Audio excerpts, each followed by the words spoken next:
Daniel Simmons was born in Las Vegas, Nevada on March 2nd, 1995. Jack's biological mother was young and single. She didn't feel like she was the right parent to provide for the many needs Jack had with Down syndrome and severe heart defects that would require open heart surgery at 6 months. At the time, the Simmons family consisted of John, Amy, Mike, who was 6, Corey, who was 4, and Steve, who was 2. They decided to add Jack to their family and took him back to their hotel at Circus on April 1st, 1995. The family went back to their home in Riverton, but moved to Michigan a few months later. Fortunately for Jack, at that time, the University of Michigan Hospital had the best pediatric heart surgeons in the world. His surgery, which was planned to take 4 hours, took 12. After surgery, he developed pneumonia and slipped into a coma. After 2 weeks, the family had come to terms with the likelihood that Jack wouldn't make it. But Jack soon woke up and went home a few days later. He hasn't slowed down since. It takes Jack longer to learn than his peers. In fact, he didn't learn to walk until he was 4. He was still mobile, and he would sit and use his hands and legs to scoot across the floor at an amazing rate until he got to whatever he could use to pull himself up to a standing position. Jack had trouble learning to talk, but he wanted to communicate so badly that he learned over 100 signs from sign language very quickly. If his parents and teachers didn't teach him new signs as fast as he wanted words, he would make up his own signs, which would then need to be retaught. He can now read it at first grade level. Jack's mantra is, try again. Jack always wanted to be a big brother, and that dream came true in the summer of 2005 when he was 10. Sarah, who was 5, Celeste, who was almost 3, and Denny, who was almost 2, left Russia, and Jack welcomed them into his home. Eventually, the girl's 2 biological sisters, Annie, who was 14, and Emily, who was 15, joined the family. In 2006, the Simmons family moved back to Utah and built a home in Camas near Park City. Jack went to South Summit High School. He was king for his junior prom and was given the opportunity to have 6 senior years. Jack loved the students at South Summit as much as they loved him, which is to say a lot. While Jack was chosen to be the football team manager over 3 years, he never realized his dream of suiting up and playing with the team. But the teams loved him, and he was able to be around his passion. Football! The Simmons family keeps a home in Camas, but they now spend most of their time in St. George. Jack has realized another dream by being included as a coach and manager for Little League baseball and football teams here. He loves being with his sports friends and always tries to encourage them. For those who know him, Jack is always a best friend. He always brings happiness to everyone he can. If you ask him what his job is, more often than not, his reply is, be happy. Tonight's Crimson captain, Jack Simmons.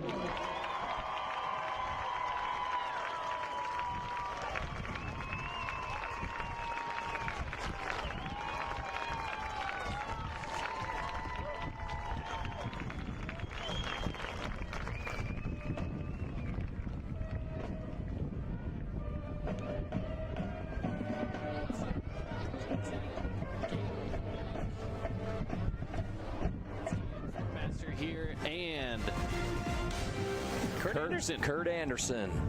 Kurt, you can't wait to get your name out there, could you? You were like, let's do this. Yeah, I'm here. There was a little pause. I didn't know if you wanted me to jump in, and that's what I was supposed to do, or what. I got you. I was going to get your name out there. We didn't discuss that beforehand. It's all good. We're ready to rock and roll here. Again, welcome into our game of the week here.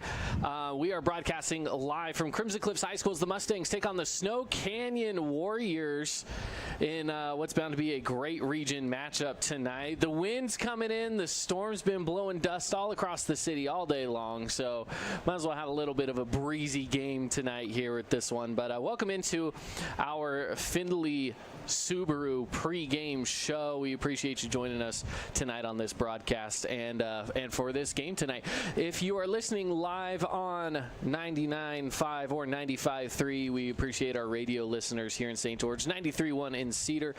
If you are listening, just know that you can also watch this game live over on region10sports.tv. That's region10sports.tv.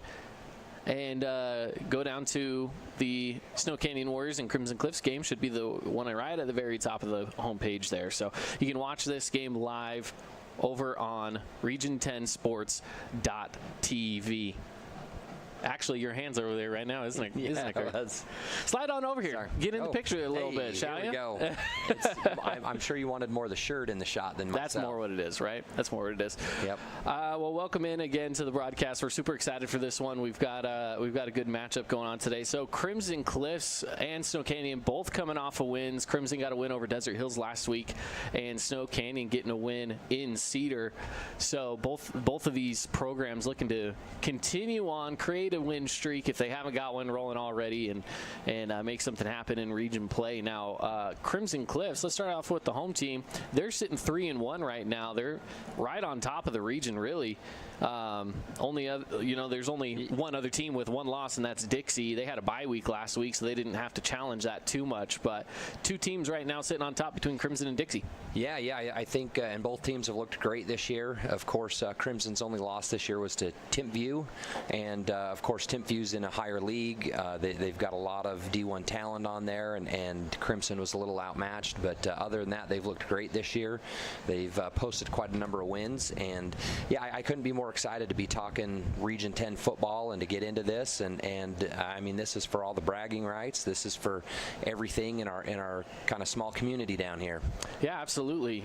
Looking at some of the stats here in our Findlay Subaru pregame show, looking at some of these stats for Crimson, a couple of standouts right now that are leading the team here. You have Luke Childs leading in receiving yards per game with 68.5, so he's been doing really quite well for the team. He's coming in as a junior, so we'll be seeing a lot more of him throughout this season and next season. Mason Topalian, also another junior that has been doing really good things out there on the field, making waves. Yeah, he's looked really great. I mean, anytime you're averaging 7.3 yards per carry, you got some great things going. Of course, he was aided by a 93-yard touchdown run, which always helps that average out on everything. But that's true. Just in general, he's been a great back for him. He's picked up the yards when needed and done an excellent job. You have McKay Wright, who's leading in tackles per game. He's been doing great. But you also have the Phillips boys that are doing good. Brayson Phillips, for example, is also up there. Jay Sweeten has had some really good games on the defensive side. Now, this is something that I don't think we've been able to stress enough, even though we're heading into Game 5 for Crimson, is their entire defense was replaced from last year as far as starters go, and their defense has been still a pretty decent strong suit for them so far on this season. So the fact that these guys coming into these starting positions are where they are is just so impressive to me. Yeah, they've been able to hold their opponents to not many points, of course, other than Timpview on that. But yeah, they've held people. I think the next highest point total after that Timpview game was 14 points, and so the defense really has. And when you're talking, hey, look, they have quite a few guys up there that are very close to leading the team in tackles.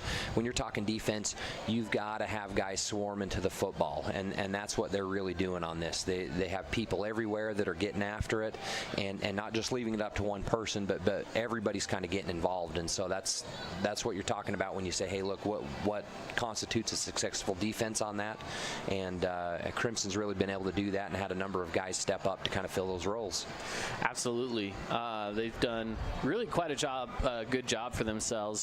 Scott Nyson as well, 6 sacks, which is extremely impressive. Yeah, very impressive. I think he's leading all of Region 10 on that and has done a phenomenal job. I mean, he's just a nasty player. He gets after it, and he will attack any chance that he gets. So with that, Snow Canyon as well has looked pretty well this season. They won their matchup last week against Cedar in their first region matchup. And they were trailing at halftime, so this was kind of a tale of two halves for them in their last game.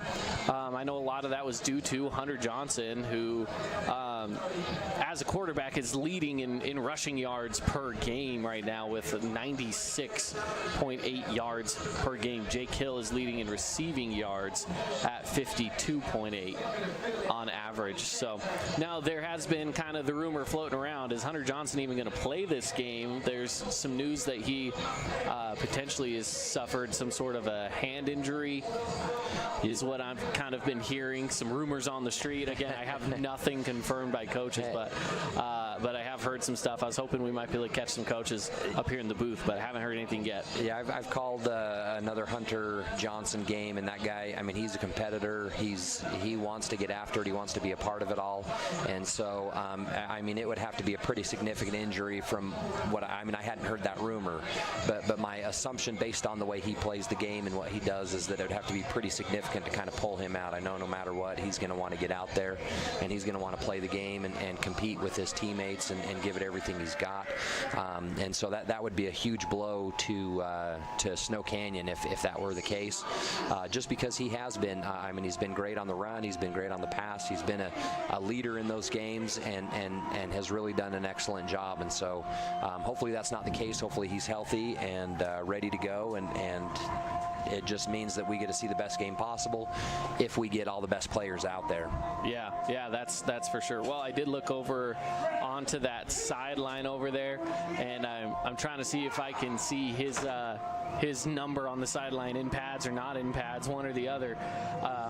So I'm going to keep my eye out for a number 17 on the sideline, but as of right now, I haven't seen much. So, yeah, well, you keep looking, and I just think that, you know, and whether he's there or not, of course, they're going to need a lot of guys to step up and to play very well against this Crimson Cliffs team, and especially that defense. They're going to have a lot of guys show up.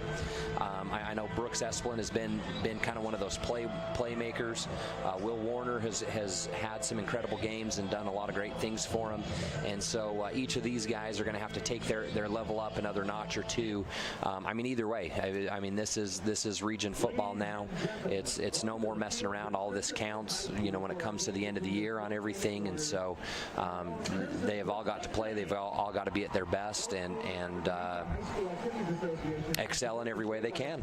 Yeah, you're absolutely right about that. So with that being said, looks like we're heading into a national anthem break, so we'll take a break here and be back with you after the anthem. Get ready for kickoff from Crimson Cliffs High School as the Mustangs getting set to take on the Snow Canyon Warriors in tonight's game. So we will take our break and be back after this. First Ace Hardware is conveniently located in St. George on the corner of Bluff Street and St. George Boulevard with 30,000 square feet of lawn and garden, paint, tools, fabrics, sporting goods, and the most complete nut and bolt section in town. First General Store, the Big Ace store on Bluff and on Main and Cedar City. I'm Aaron Crane, host of the Region 10 Recap. Want to relive the highlights of the game? Look for the Region 10 Recap every week. Just follow St. George News on Facebook or go to stgeorgenews.com. Did you know that St. George News has a new app? Download the St. George News app today and stay up to date on everything happening in Southern Utah. Get instant notifications on news, weather, sports, and more. Download the app today and get your local news now. Asphalt. It's not something we think about much except when it's in bad shape. At Holbrook Asphalt, we help cities, HOAs, and businesses avoid replacing painfully expensive roads and parking lots. To avoid the cost of replacing asphalt, you must effectively preserve it while it's still in good condition. University research has shown Holbrook Asphalt's HA5 slows asphalt aging by 67%. We make your pavement assets last longer, cost less to own, all while achieving higher property values. Visit holbrookasphalt.com to discover more. We are Utah's financial outfitter, and we're here when it's time for your business to climb higher. Cache Valley Bank, mountains await.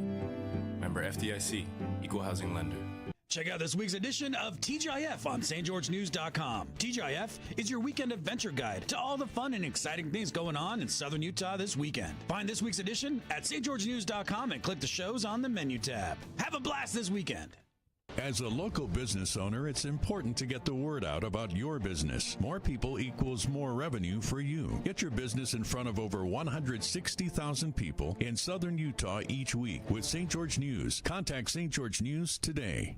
Hey, it's Sheldon Demke. Check out the latest episode of What's on the Menu, a behind-the-scenes tour of local restaurants. We'll see some of their favorite dishes and get an inside look on how these dishes are prepared. Check out this week's episode at stgeorgenews.com and click the shows on the menu tab. I'm Bo Bradshaw, owner of Bo's Auto Parts. I want to watch the game as well, so I'll make this quick. When you come into Bo's Auto Parts, our store mission is simple: supply our customers with the best auto parts and the best customer service we can provide.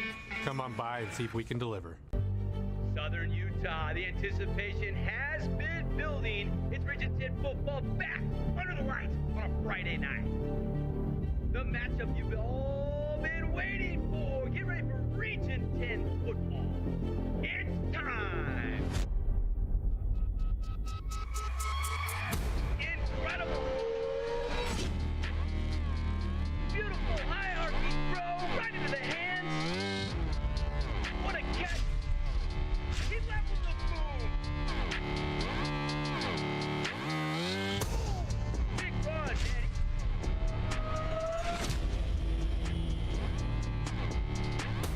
Oh, what a catch.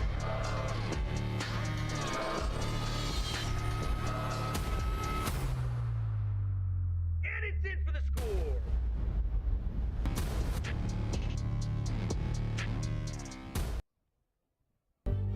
Southern Utah, the anticipation has been building. It's Region 10 football. Kurt Anderson on the broadcast from Crimson Cliffs High School. The Crimson Cliffs Mustangs taking on the Snow Canyon Warriors. Now, just barely wrapped up with the national anthem. That means kickoff happening soon here from Crimson Cliffs High School. Did you notice how that time there was no delay on my name, so I didn't jump in and I like that, say man. that? That's fair. That's fair. Very good point. Good times.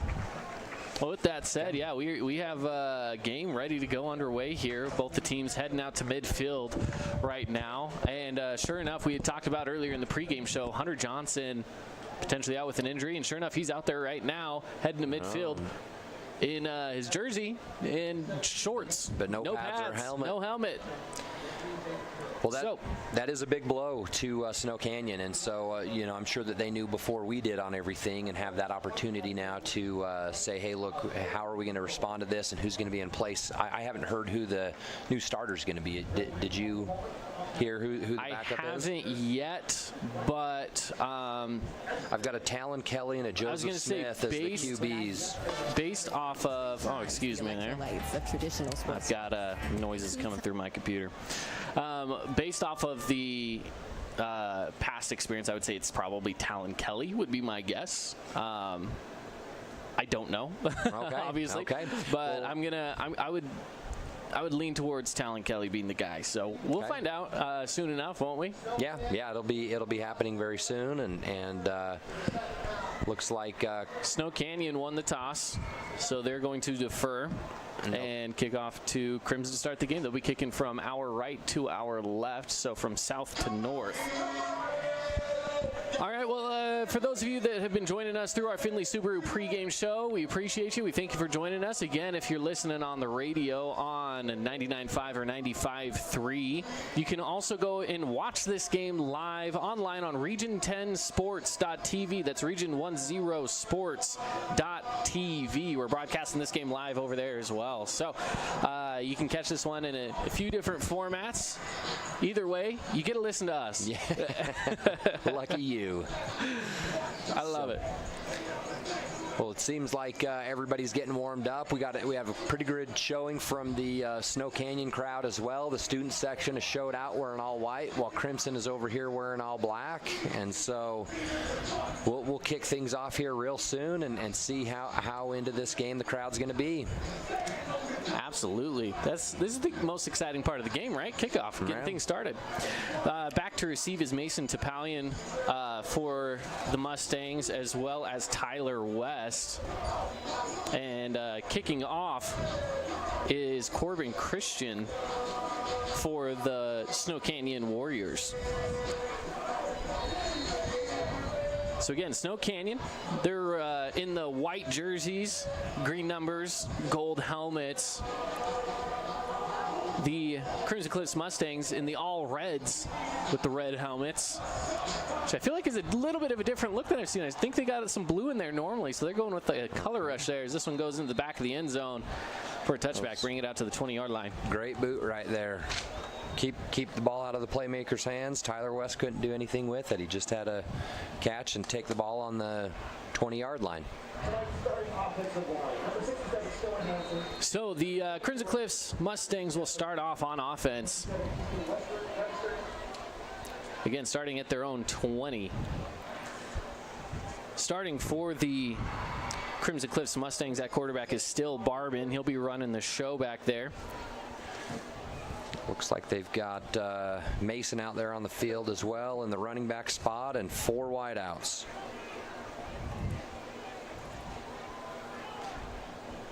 In motion is Jordan Eaton. He settles back into the slot, snaps away, looking to his right, gets a guy across. Pass is incomplete. Intended receiver Luke Childs couldn't get it on a crossing route. Yeah, it looked like he had him open. It looked like it was well executed, but you know, the DB was there, right there, draping on him, and he just couldn't haul that one in. So 2nd down, 10 to go.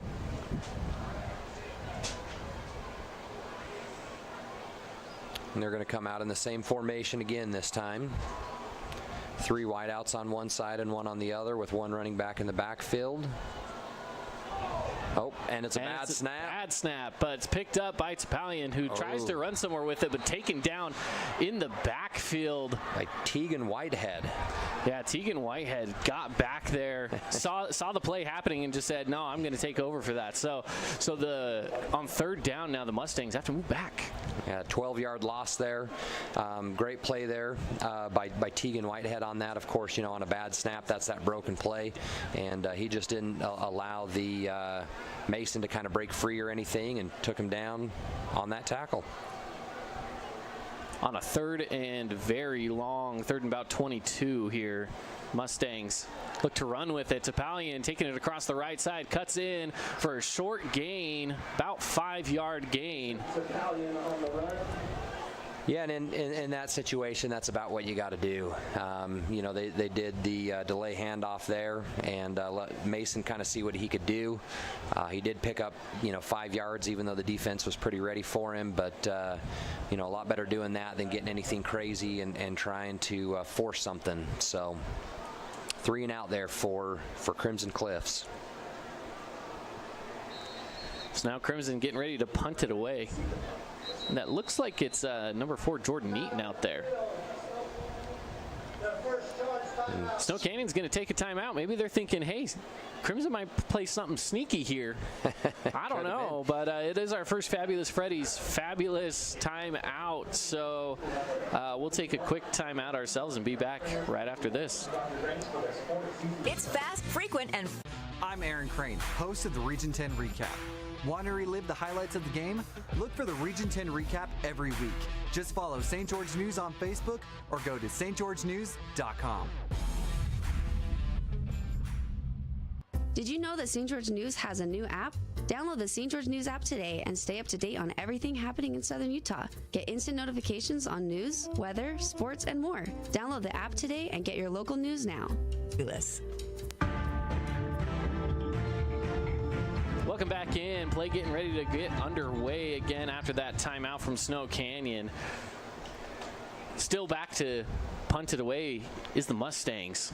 And it looks like Will Warner's back to receive, and he can be pretty dangerous on these. So. High snap, but it is pulled in, and it's going to be a high and decently short punt. Falls in at the 45, takes a bounce, and will roll out at about the 48 on the other side into Warrior territory. So the Warriors will take over on their own 48.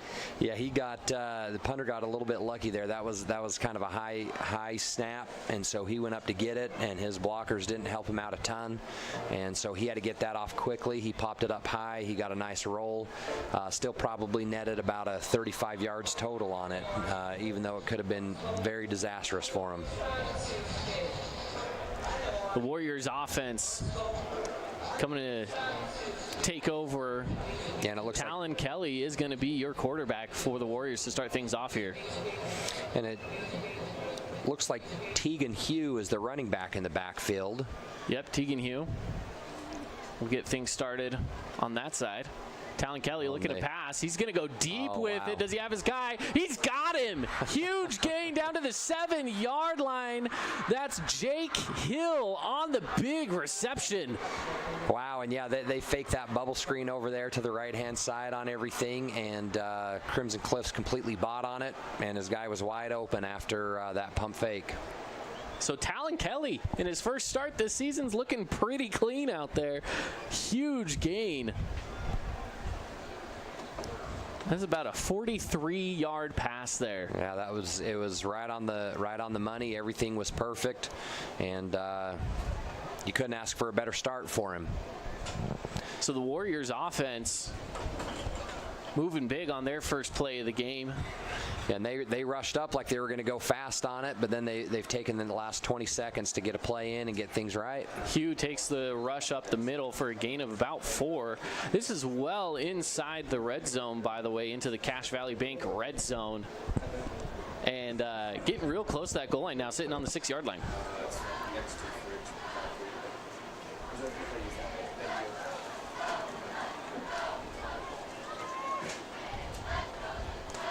Warriors set up on the left hashes. Talon Kelly, again, your starter quarterback for the Warriors. Still scoreless here in the first quarter with 9:30 on the clock on the Wilkinson's house lighting scoreboard. Kelly back to throw. He's going to take it himself, runs with it, stumbles over his own feet a little, but he gets in for the touchdown, takes a big hit while he gets in.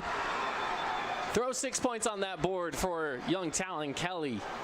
Wow, and that was just an incredible drive there by Talon. I mean, you couldn't ask for a better startup on that. You get that deep pass, and then, of course, when everything broke down on the next one, he goes and he makes that play and scrambles it in for the 6-yard touchdown run. Let's check out this Holbrook Asphalt instant replay. Kelly takes it all the way in. Good, strong run as they're getting set up now for the extra point. Again, this is Corbin Christian on the extra point. Oh, bad snap. Fumbles the snap. The ball is still down. Ball's loose. Snow Canyon falls on top of it. They'll remain with 6 points. And no good on the extra point. Well, Caden, and of course with that, with our sponsors on everything, that was still the Finley Hyundai touchdown. And one of the cool things that Finley Hyundai is doing is that with every touchdown that is scored, they will feed a child in southern Utah for a month. And so if you want to help out with that as well, you can go to neighborhoodconnection.net and make a donation or help out in any way for any of these kids that are going hungry. And so we're grateful for Finley Hyundai doing that. Yeah, Finley Hyundai's an amazing sponsor of Region 10 sports and just of Southern Utah. Being able to do something like that is amazing for our community. So 6 points on the board on the Wilkinson's house lighting scoreboard for the Warriors. They'll be kicking off again here with only 9:20 on the board. They did it pretty quickly considering that they had the second drive of the game after their defense held up Crimson.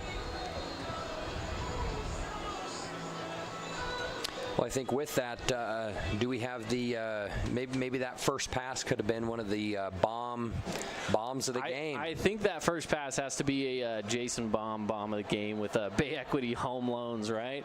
It's got to be. This is kick again, lands well in the back of the end zone. So take it out to the 20 for the Crimson Cliffs Mustangs. Yeah, that's a great boot right there again. Yep.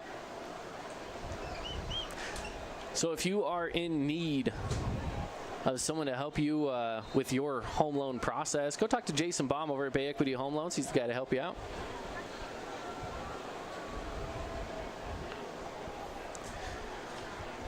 Mustangs getting set, ready to go. 3 receivers out on the left, 1 on the right.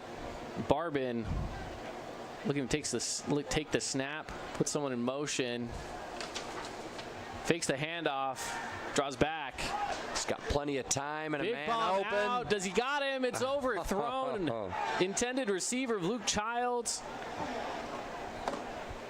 You know, close. Yeah, what a great play design, great everything. It seemed like everything was there. The quarterback had plenty of time. Everything was going well, and it might have been just a little bit slowed down by the receiver. Not sure if he was going to get it out, and then that ball came out like a cannon.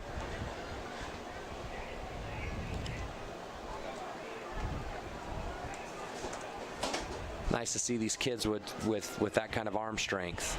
Yeah, it's kind of impressive, isn't it?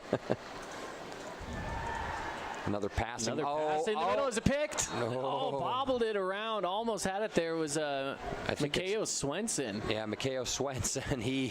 I'm not sure that he was seen on there, that Steele Barbin saw him kind of coming across the middle and sneaking in, but he hit them right in the chest, and Mikhail Swenson just couldn't hang on to it. Brings up third down now. And 10 from the 20-yard line, as they still have yet to move from the kickoff. Snap is away, dropping back to pass. Barbin, pressure coming, rolls out to his right. Big hit, and he's taken down in the backfield, and there's a flag on the play. Could not get the ball out. He had a lot of time and just didn't, in that situation, just get rid of the ball because you lost 5 yards anyways. Yeah. Let's just get rid of the ball. Yeah, a lot of things happening on that. Yeah. Trayson Jessup lost his man.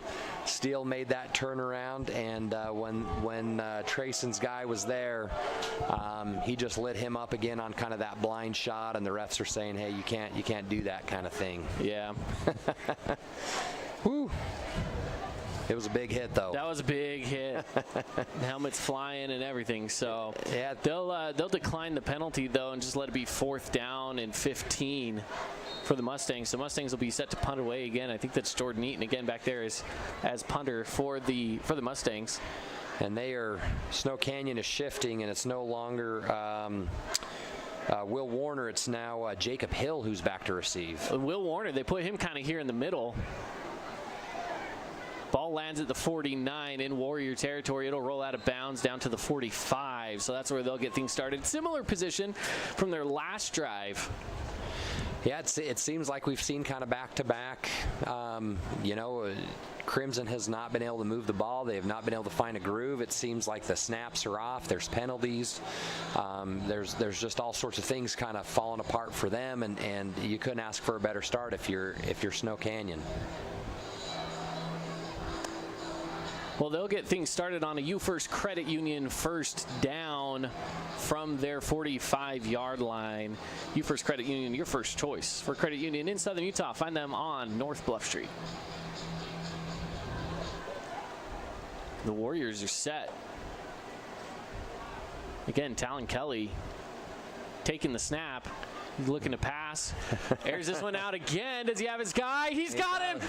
And it's a touchdown again. Jake Hill, the connection for a Findlay Hyundai touchdown. Another deep ball. Jason bomb of the game.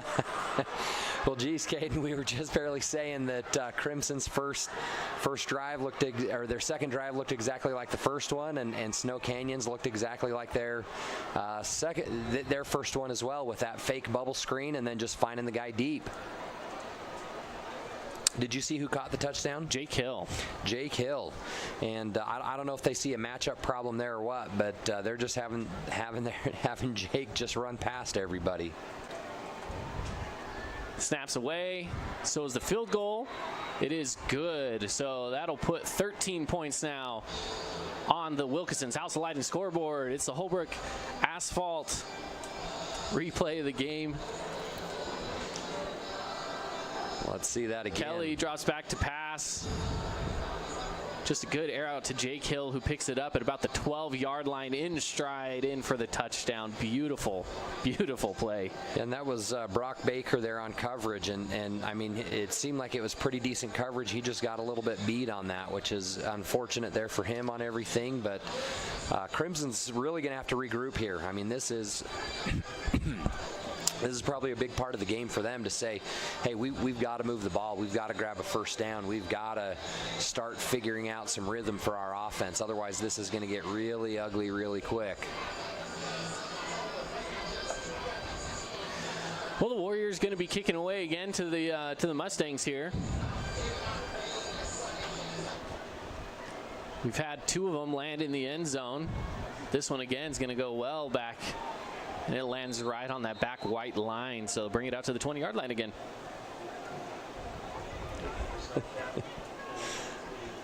Oh, good times.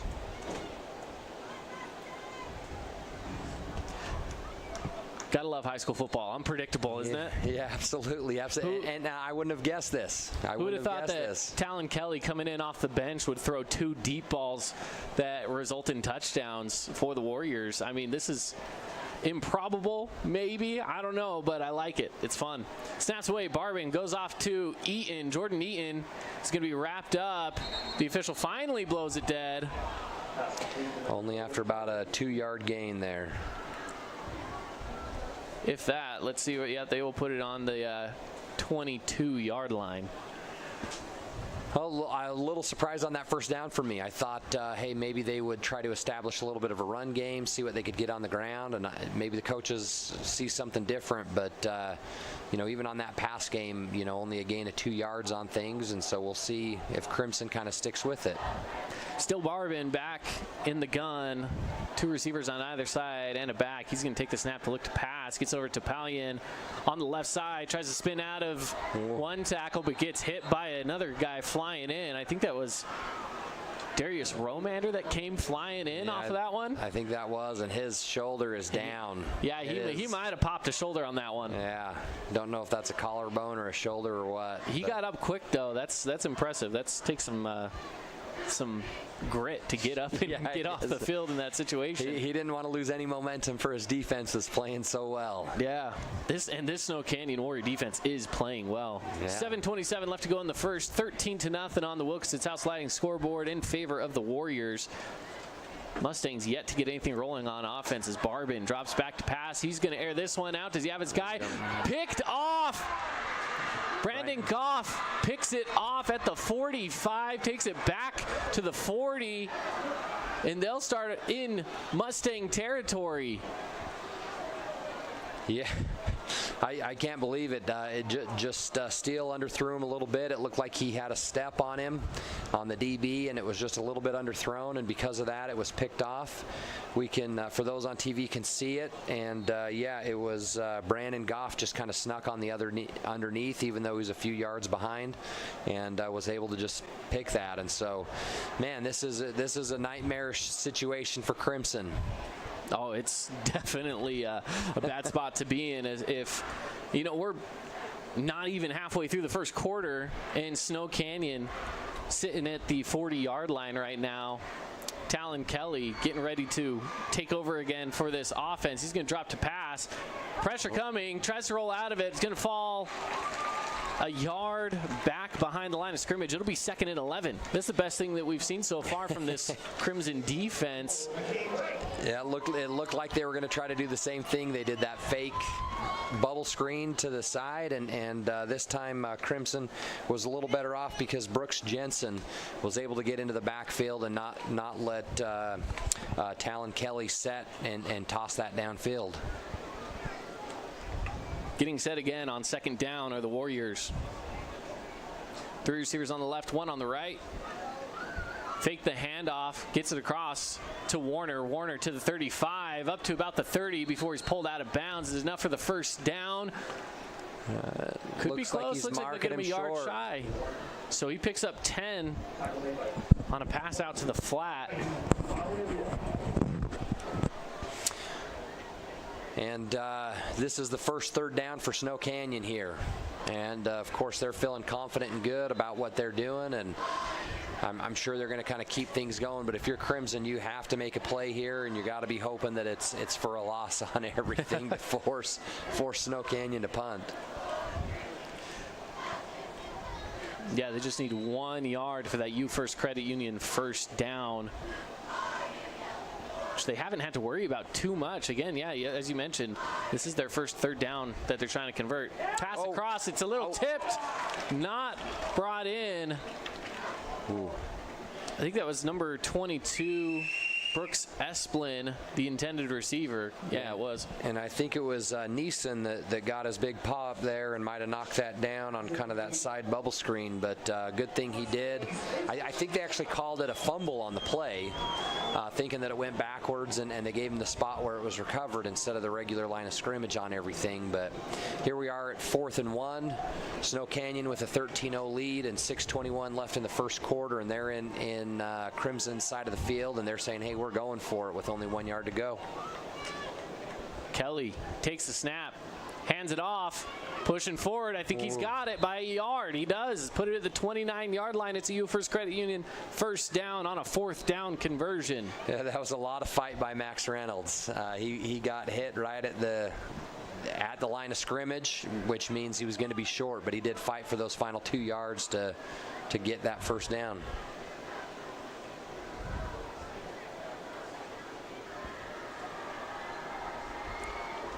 The Warriors have just been rolling, doing everything right.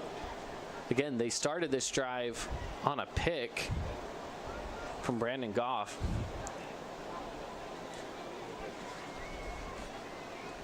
Handoff, fakes. Fake. Oh, Talon wow. Kelly takes himself, solid gain, down to about the 22, 23-yard line. Yeah, that was usually you don't want to see your quarterback doing something like that. Especially the backup quarterback taking hits.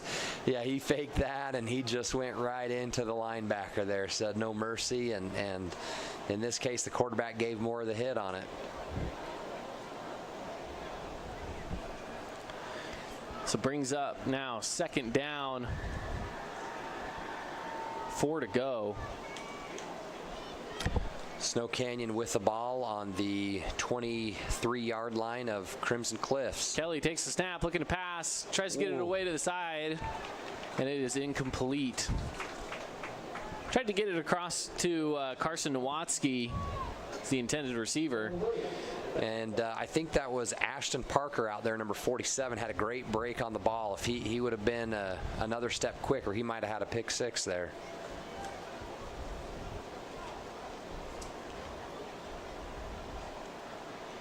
Just Snow Canyon's 3rd down of the game. So far, they're 0 for 1 on it.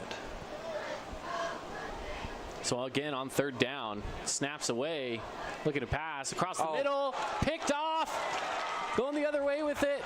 It's the Mustangs. Number 34, McKay Wright. Just a sophomore. Look at that. He was showing his hops right there, got up in the middle of it and took it out of the air. On our video stream, here's the Holbrook Asphalt replay. Again, just snagged it right out of the air. He's trying to go over to Brooks Esplin across the middle, but just getting in the way. Being a little sneaky there was McKay Wright, sneaking up and grabbing that one down. They'll have the ball now at the 17-yard line. And, of course, we got no skin in the game, but that's probably a great play to keep it a closer game and hopefully something that we see some excitement and some momentum shift. Run up the middle for a gain of 4. That was Mason Topalian again. And I'm hoping that they do kind of establish that run game a little bit. I think that's only his 2nd carry. Got 2 carries for 9 yards. If you're averaging 4.5 yards per carry, you got to kind of feed your guy, and the passing game just hasn't been quite on for Crimson yet today. Snap is away, looking to pass, a little bit of pressure coming, gets it away, it's a deep ball, had him, hit him right in the hands, he just could not bring it in. Boston Adamson. And I think that was Brooks Esplin. It did kind of hit him in the hands, but I think Brooks was right there on it, and he got his hand in there as well and kind of batted that away. Great play there by Brooks. 3rd down for the Mustangs from the 21-yard line. Line to gain is the 27. So still a little bit more to go. 6 yards here to try to get that U First Credit Union first down on a 3rd down conversion. 4:18 left on the clock. Snow Canyon's leading this one 13-0. They've had a missed extra point after their first touchdown. Their first field goal did not go the way they wanted it to go. Kind of lost the ball on the snap. Passes away, and it's a deep one. Does he have his guy? Oh, he does. He got it. Connor Kell. And there's a flag after the play. Sideline warning against the Mustangs is the call. So hey, worth it on that. Very, very worth it for him. You got to have the excitement. Great move there by Connor to grab that ball and pick up the 50 yards there. Could also be a Jason bomb of the game. Hey, it's up there. So with the ball placed at the 30, the Mustangs, for the first time tonight, into Warrior territory. Yeah, and that's their first down of the game as well, Caden. It hasn't gone very well for them offensively, and hopefully this kind of gets them a little bit into their rhythm. Snaps away. Topalian taking it across, gets a gain of 2 or 3. They'll give him 2.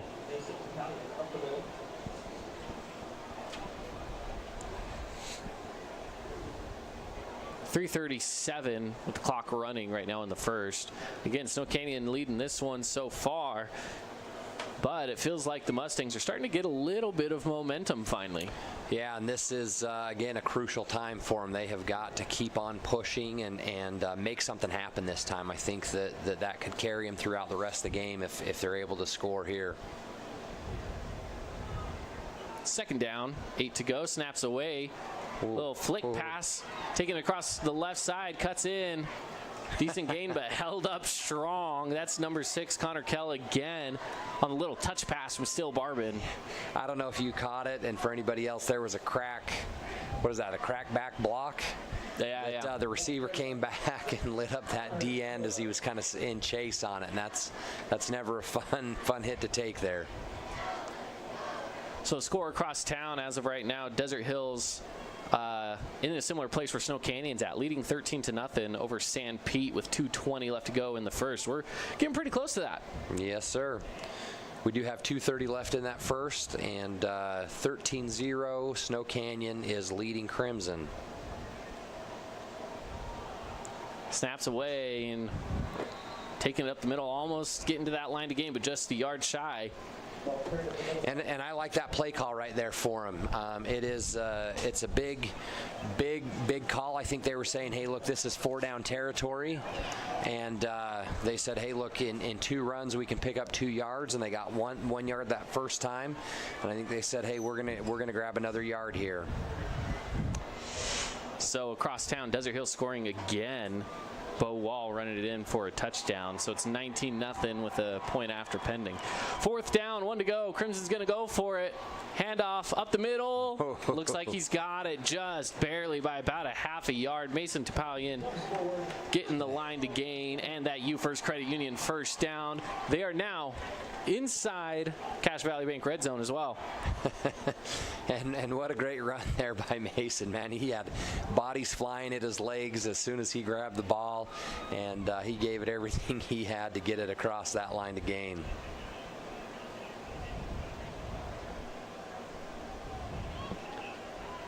So on first down, Barbin taking the snap, losing it, has to pick it up, and he's going to be taken down for a big loss.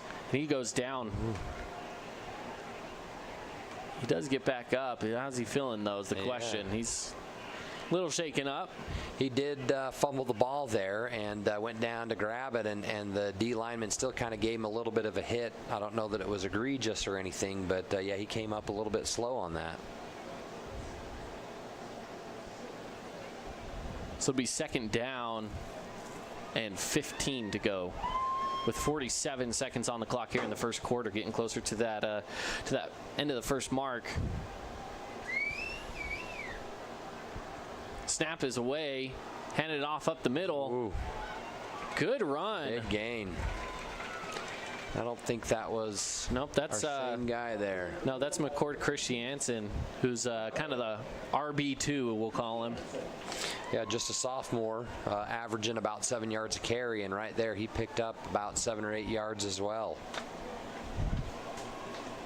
Not a bad gain. And, you know, that's what you have to do at that time.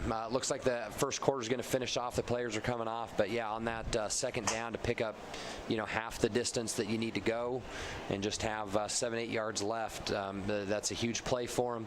I don't know if they're going to be in kind of a 4-down territory mode or what, but every yard you get has got to be looked at a positive here. Absolutely. We'll take a break.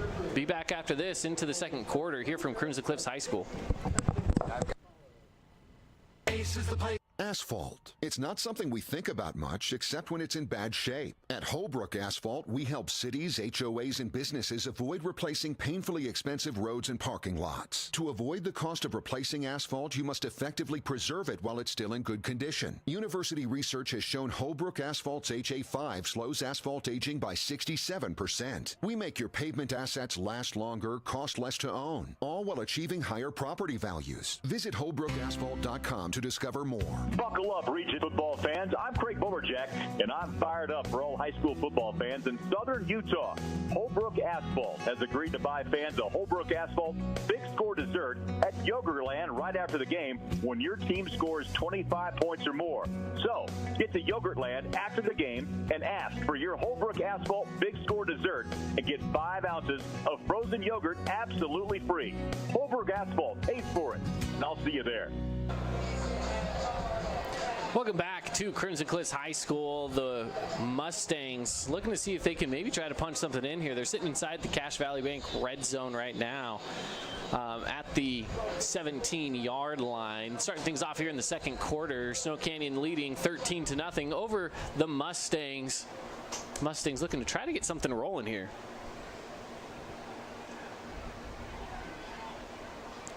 Barbin puts a guy in motion, takes a snap.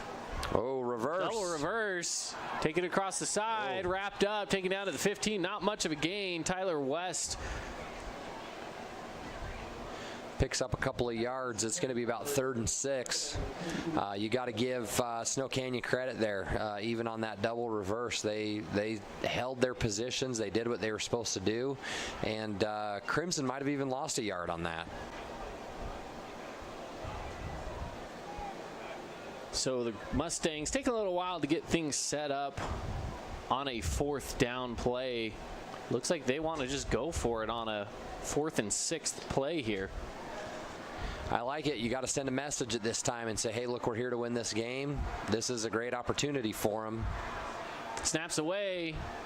Looking to pass. Pressure coming. Takes it himself. Not enough. He did not get there.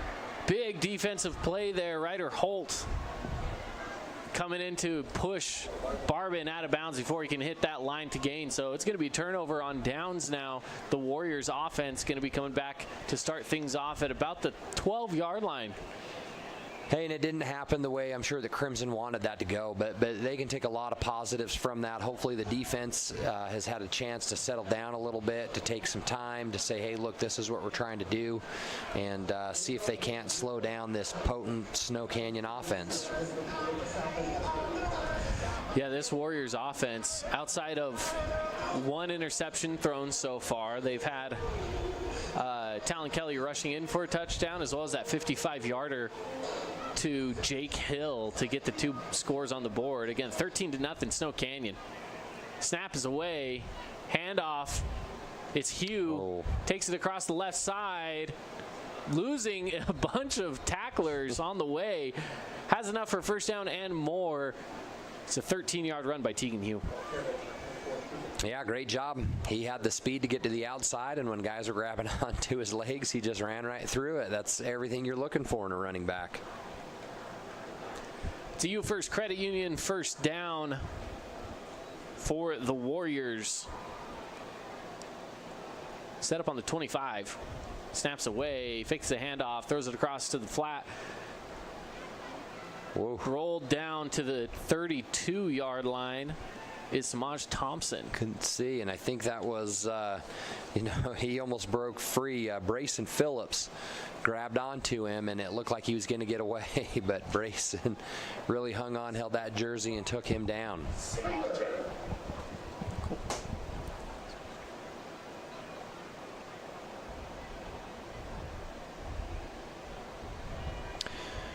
So we're looking at a 2nd and 3 to 4 yards to go. Looking to pass. He's got a guy out deep. Not quite there. A little too far overthrown, out of bounds. Yes, sir. So we're now looking at a 3rd and looks like 3 yards to go.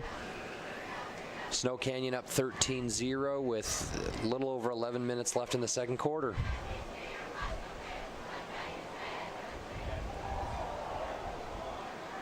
The Warriors set up, ready to go. Again, 3 yards left on this third down.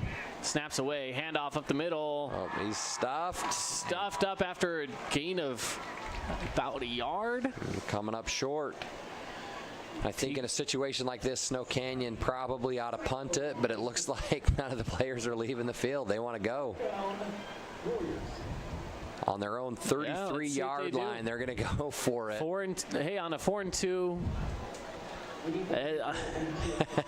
If this was at the other 33, I wouldn't mind so much. It's interesting that they're doing this with 33 yards at their backs as opposed to maybe they try to draw them off sides, which looks like it's kind of what he's going to do. 4th and 2 again. The Warriors, they have been rolling, and yeah, they're going to take the timeout. Well, they tricked you and me, Caden. We were thinking they were going to do it. A little bit. What's a Fabulous Freddy's Fabulous timeout? With that, we'll take a quick timeout ourselves and be back after this. We are Utah's financial outfitter, and we're here when it's time for your business to climb higher. Cache Valley Bank, mountains await. Member FDIC, equal housing lender. Check out this week's edition of TGIF on stgeorgenews.com. TGIF is your weekend adventure guide to all the fun and exciting things going on in southern Utah this weekend. Find this week's edition at stgeorgenews.com and click the shows on the menu tab. Have a blast this weekend. Trip. Welcome back. So the Crimson Cliffs Mustangs are trailing to the Snow Canyon Warriors, but the Mustangs will be getting the ball back. Snow Canyon looking to punt it away unless there's some sort of trickery here. It looks like they'll punt this away. Again, it's a 4th and 2 situation here. Smith set to punt this one.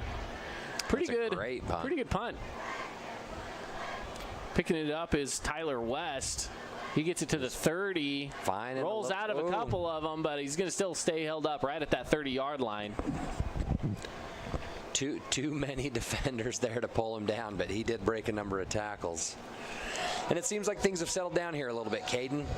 Of course, right out, Snow Canyon could not have asked for a better start to the game.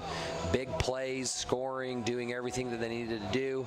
And then all of a sudden, now Crimson moved the ball last time. Can they build on that momentum? The Crimson's defense was able to stop Snow Canyon the last couple of times, and it's more kind of the matchup that we were thinking outside of that, where it'd be a competitive, tough game on everything. Right.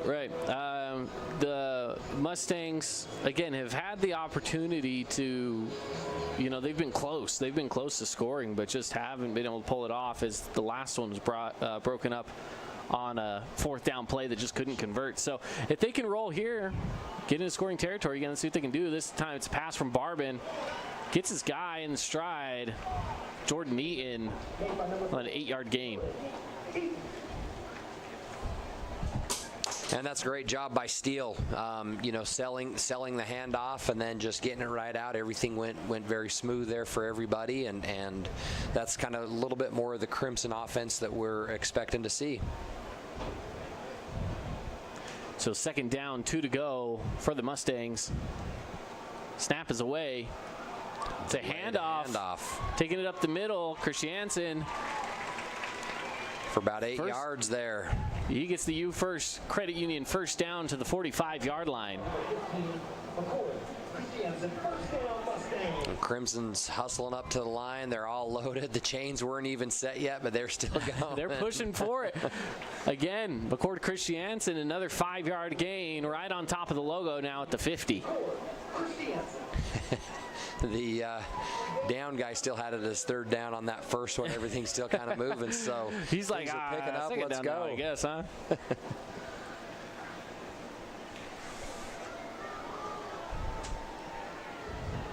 So 2nd and 5 now for the Mustangs.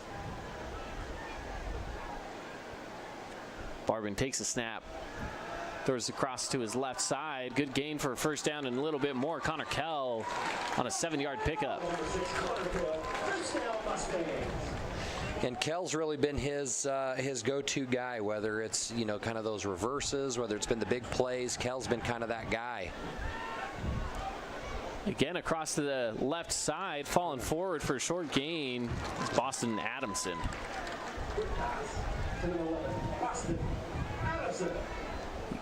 Down to the 35, so pretty good gain, about 7.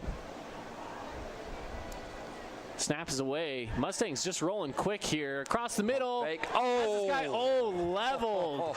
A couple of flags come out. That was number 18, Owen Peterson, on the reception, and he gets leveled. Will Warner just brutalized him on that, and I mean, I don't know what is the rule in high school. Is he going to be? Let's watch this. Get kicked out of the game. Let's watch this Holbrook asphalt replay here. Again, just the shoulder leveled into him. Yeah, Will Warner puts the shoulder to the helmet. Let's see what's decided here. These Crimson fans aren't happy. I'm hearing a lot of fans saying, kick him out, kick him out. Yeah, I don't know the rule on that for high school. I think if that was a college play, an NFL play, he'd be, I guess maybe not NFL, but in the college, he'd probably be ejected right now and for one of those targeting shots. Well, let's see what the officials have to say about this.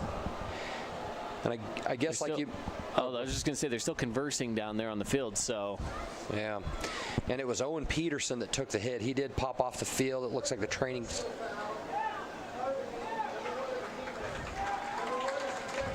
So he's going to be ejected. Will Warner's out of the game. Yep. That's a big blow for Snow Canyon. A wide receiver, punt returner, safety. Yeah, he's a do-it-all kind of guy. Yeah, those could be those momentum-shifting plays. But back to Owen Peterson. If any family's listening, he's around walking. He's looked at the training staff. It seems like he's doing pretty well on everything. I mean... They don't seem to be too worried. He's off on his own now, so hopefully... yeah, he's kind of walking over, going to go get some water, and just a little shaken up. Mm-hmm. Well, you know, positive here for the Mustang fans is that the ball is, he caught it inside the red zone anyway, so after the penalty takes place, it looks like they're going to push them all the way up half the distance to the goal, puts them at the 7-yard line.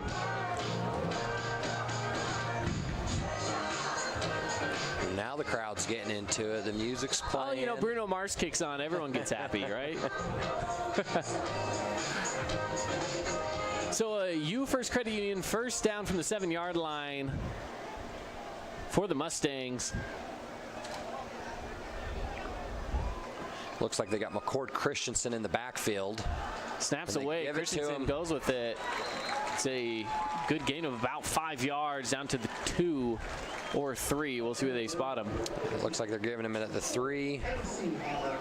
And so it'll be 2nd and goal from the 3-yard line. Yeah, they put it right on the extra point marker out there. 2nd and goal.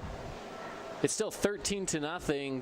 Snow Canyon leading this one in the second quarter. 7:50 left on the clock on the Wilkinson's House Lighting scoreboard.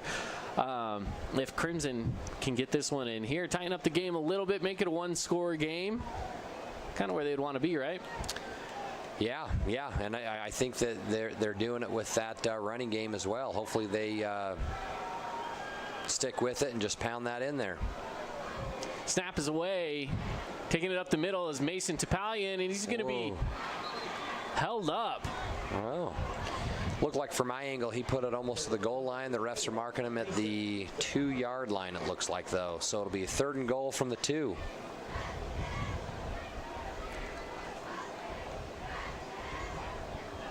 Barbin gets the call from the sideline, heads back out to the huddle. Now, this Warrior defense has held up pretty well outside of, a few of those big plays. They have, again, they've kept Crimson scoreless through the first quarter and a half. So let's see what they can do here on this 3rd and 2 situation. Snaps away, run it in. Topalian. He's got it. He's got it. That's a Finley Hyundai touchdown for the Mustangs. And for every touchdown that is scored in Region 10, Finley Hyundai will feed a child for a month with that. So thank you, Finley Hyundai, for doing that. If you want to be a part of that, go to neighborhoodconnection.net. So Holbrook Asphalt replay here on this touchdown score from Mason Topalian as he works his way through the gap. Jake Hill tries to stuff him up, but just not quite there. Topalian gets it. The extra point is away. Whoa. Ooh, and it is low. Okay, I thought they might have blown a whistle before. That was ugly coming out of there. Yeah, it was kind of, I don't know if it's bad snap or bad kick or maybe a little bit of both. It couldn't have got about 3 feet off the ground. Well, that does make the current score now 13-6. It's a 7-point differential here. So I got to give you one quick note here, Kurt, from our friend Brent, who says, Caden, you really need to pick color guys more carefully. Probably one of the worst you could have picked for tonight. Hopefully you can carry the broadcast with all that dead weight. So your buddy Brent there. Hey, look, Brent is he's got a lot of anger in his heart, and so I just wish him the best on everything. Hopefully he can find some happiness and some joy in his life instead of spending his Friday nights talking trash about commentators. Oh, man. Well, what else is there to do on a Friday night? Might as well. That's true. Watch or listen to the football game. And yeah. Make everybody around you miserable, I guess, is what he wants to do. Well, great. Well, Cade, man, we've got ourselves a game here. I'm excited for this. It's now a one-score game as Crimson's getting ready to kick off for the first time tonight. I love it when these things are evenly matched when they're going at it. It's a ton of fun, and kudos to Crimson Cliffs for not hanging their heads and pouting, but just constantly fighting back on this. And so hopefully Snow Canyon will do the same, and we get a real heavyweight battle going on. Short kick. It's picked up around the 20. Caught it. Brooks Espelin, he's taking it across the left side. He's out to the 30, to the 40 before he's pulled out of bounds. Brooks Espelin kind of just picked that up off the ground in stride and ran with it. Picked up a good 20 yards from where he picked it up. You know, that looked like a crazy broken play by Snow Canyon there. It didn't look like anybody wanted to catch it, and Brooks caught that thing right in stride off of the bounce. And, man, it shows for lane assignment. I remember being on special teams back in the day. It was constantly that lane assignment on everything to stay where you're supposed to be. And Crimson cheated a little bit there, and because they did, they gave up about 20 yards there on that return. First Credit Union first down. Kelly gets it across, pushing forward for a short gain is Tegan Hugh. Catching that one in the flat and taking it for about 4. It'll be a 2nd and 5 for Snow Canyon on their own 47-yard line. There's about 6 minutes left here in the second quarter.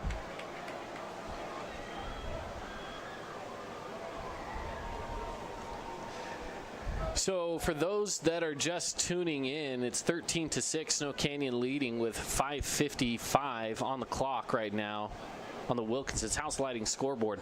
Talon Kelly, starting quarterback for the Warriors, with Hunter Johnson not starting today. But he's done quite well. He's had He's had one rushing touchdown, one passing. This one handoff, taking it up the middle. Pretty good gain on the play there by Max Reynolds. Max Reynolds picking up about 4 yards. It's going to be 3rd and 1, but he earned every one of those yards that he sat and fought for. And so 3rd and 1 for the Warriors. Warriors getting the play from the sideline.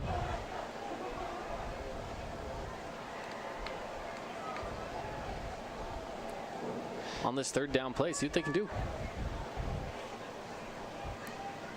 Snap is away, handing it off up the middle.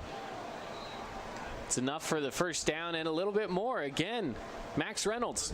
Yeah, tons of room there for Max on it, and easy first down there. And the Warriors are now into Crimson Cliff territory at the 44-yard line.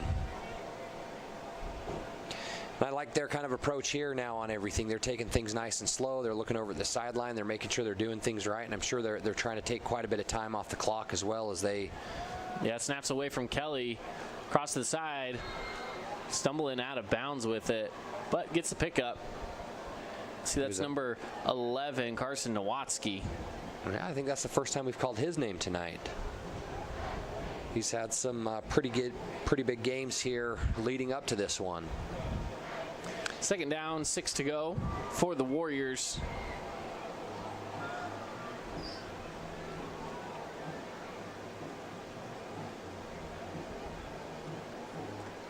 Talon Kelly in the gun. Takes the snap. Oh. Gets it across the side. Brooks Esplin trying to lose. Ooh. A little bit of late hit, and there's the flag. Yep, sure enough. You know, Brooks Esplin is so shifty, so movey, so tough to get a hand on anything. He was bottled up there, and he's slashing left, slashing right, and of course goes down and then draws the late hit as well. That's going to be a 15-yard penalty. And that's Jace Sweeten on the late hit. So moving it well into Mustang territory now. Ball placed at the 23. 1st and 10 Warriors, leading 13-6 with just about 4 minutes left to go in this half. Warriors looking to make this a 2-score game as they lead 13-6. Snap is away. Kelly back to pass. Gets it across the side. Has his guy. Steps out of bounds at the 11-yard line. That is Brandon Goff. You know, some of those things are little nuances that you don't always notice. Crimson blitzed on that, had a wide open hole, and I didn't catch. I think it was Max Reynolds picked up the blitz on that, and that was a big old collision right there. And so gave the quarterback time, popped it out, and everything went great.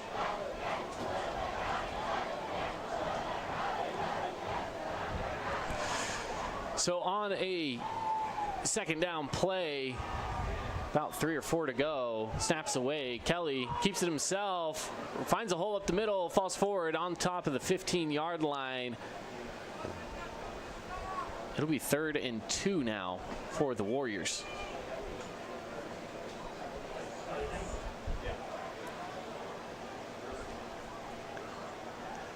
The Warriors setting back up quickly. They got 3 receivers on the left, 1 on the right.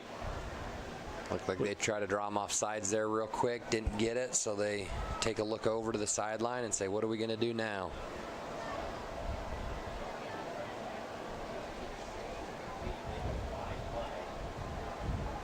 And no running backs in the backfield. High snap, bobbles it around, pressure coming.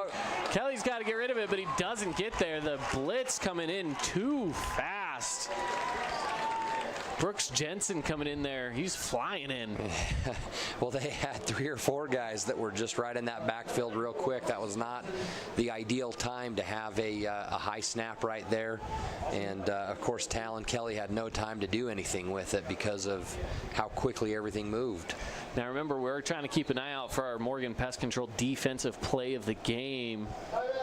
A little bit of a candidate right there as we hit our Fabulous Freddy's fabulous timeout. So with that said, we'll still keep it right here as we're getting about 2 minutes away now from halftime. And coming up at halftime will be our Rally Stop halftime show.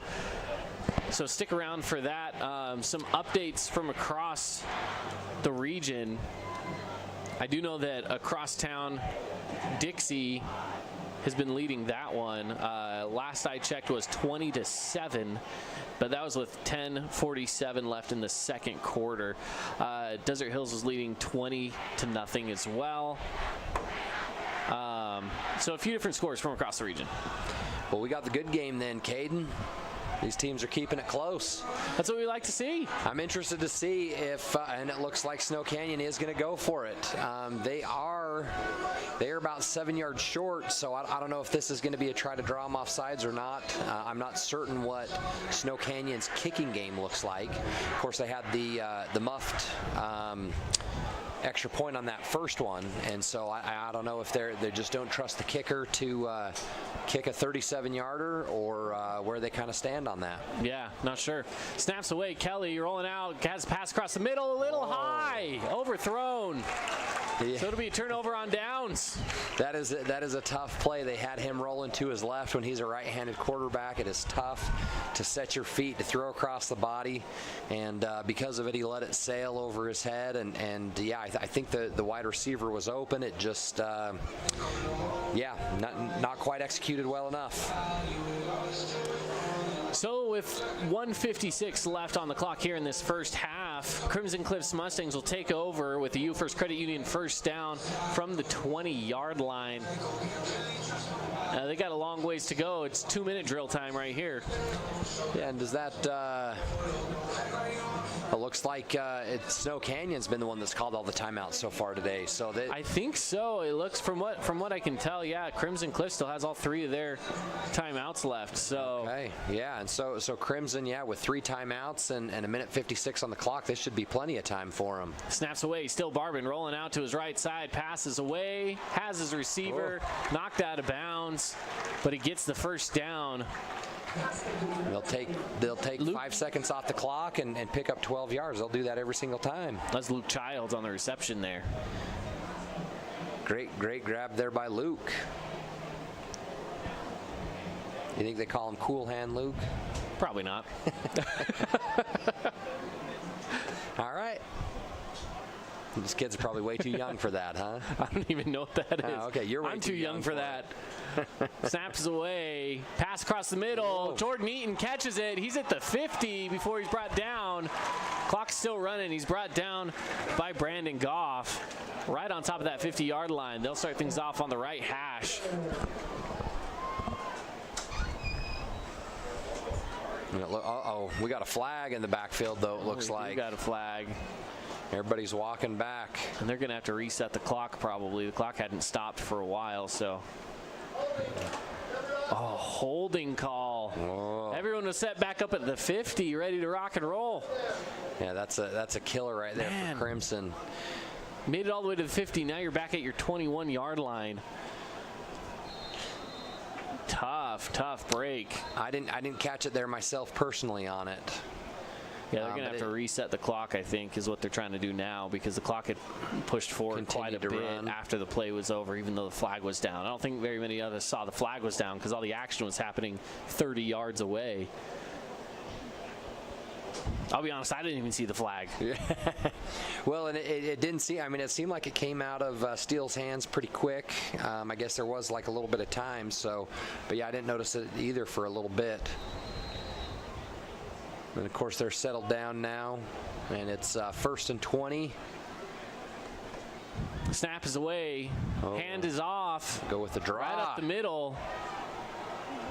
Pushing forward for it is 15. Reynolds. Big game. McCord Christensen. Christensen. And he picked up, I mean, that's 10, 15 yards or so that he got on that. So it's second and 7. Snap is away again. Barbin looking to pass, rolling out of it. Pressure coming, slips out of it, gets the pass away and throws it out of bounds. Smart move. Yeah, that's a headsy play right there. Live for another down. You got 3rd and 7, 3rd and 8. Still plenty of time, but yeah, you don't want to force something there. I thought when he started breaking out that other D end was going to get him. We almost got caught up on the feet there, but that would have been another big disaster for him.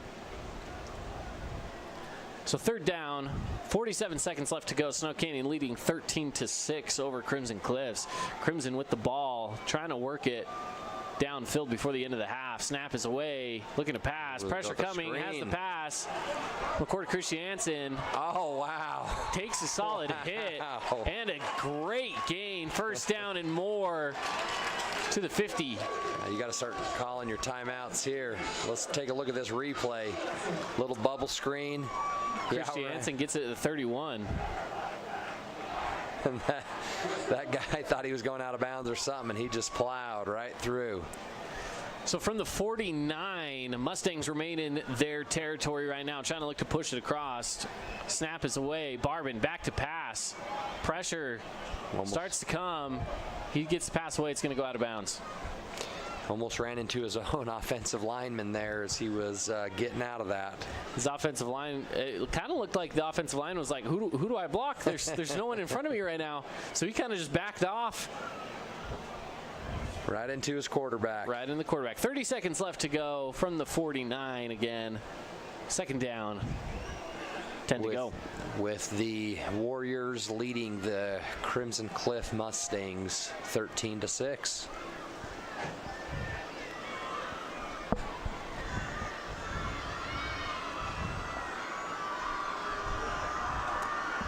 Barbin in the gun.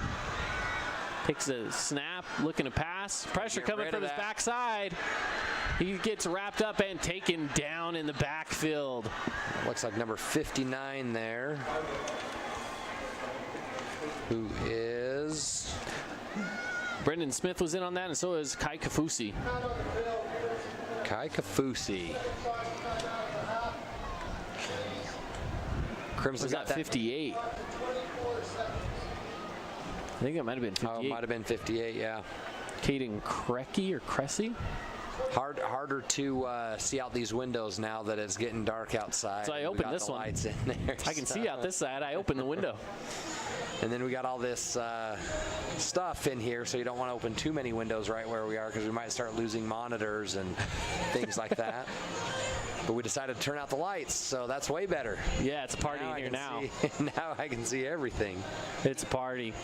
Oh, well, Crimson took a timeout, so it's, again, another Fabulous Freddy's fabulous timeout, but we'll keep it here. 24 seconds on the clock. Just a reminder, Snow Canyon leading this one 13-6.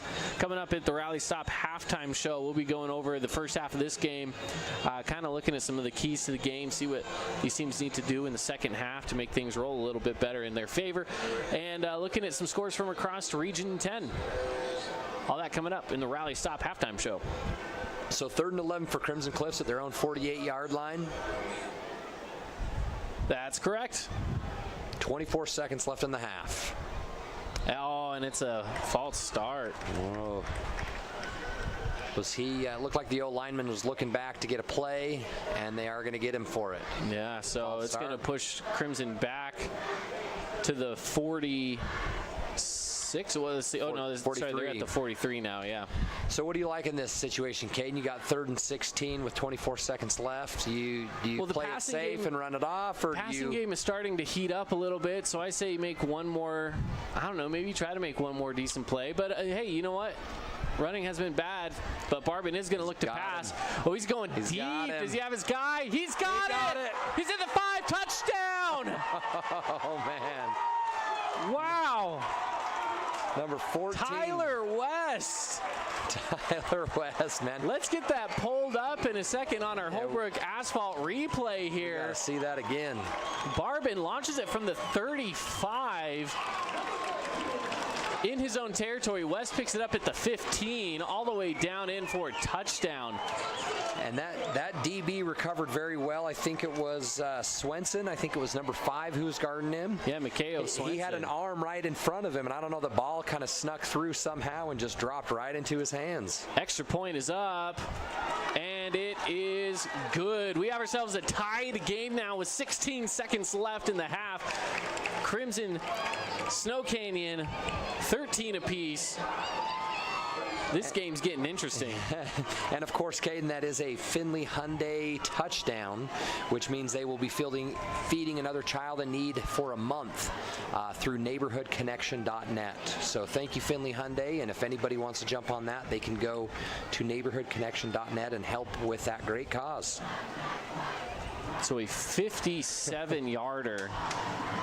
Man, I'm fired up here. This has been an excellent game, Caden. You couldn't ask for anything better. I know, right?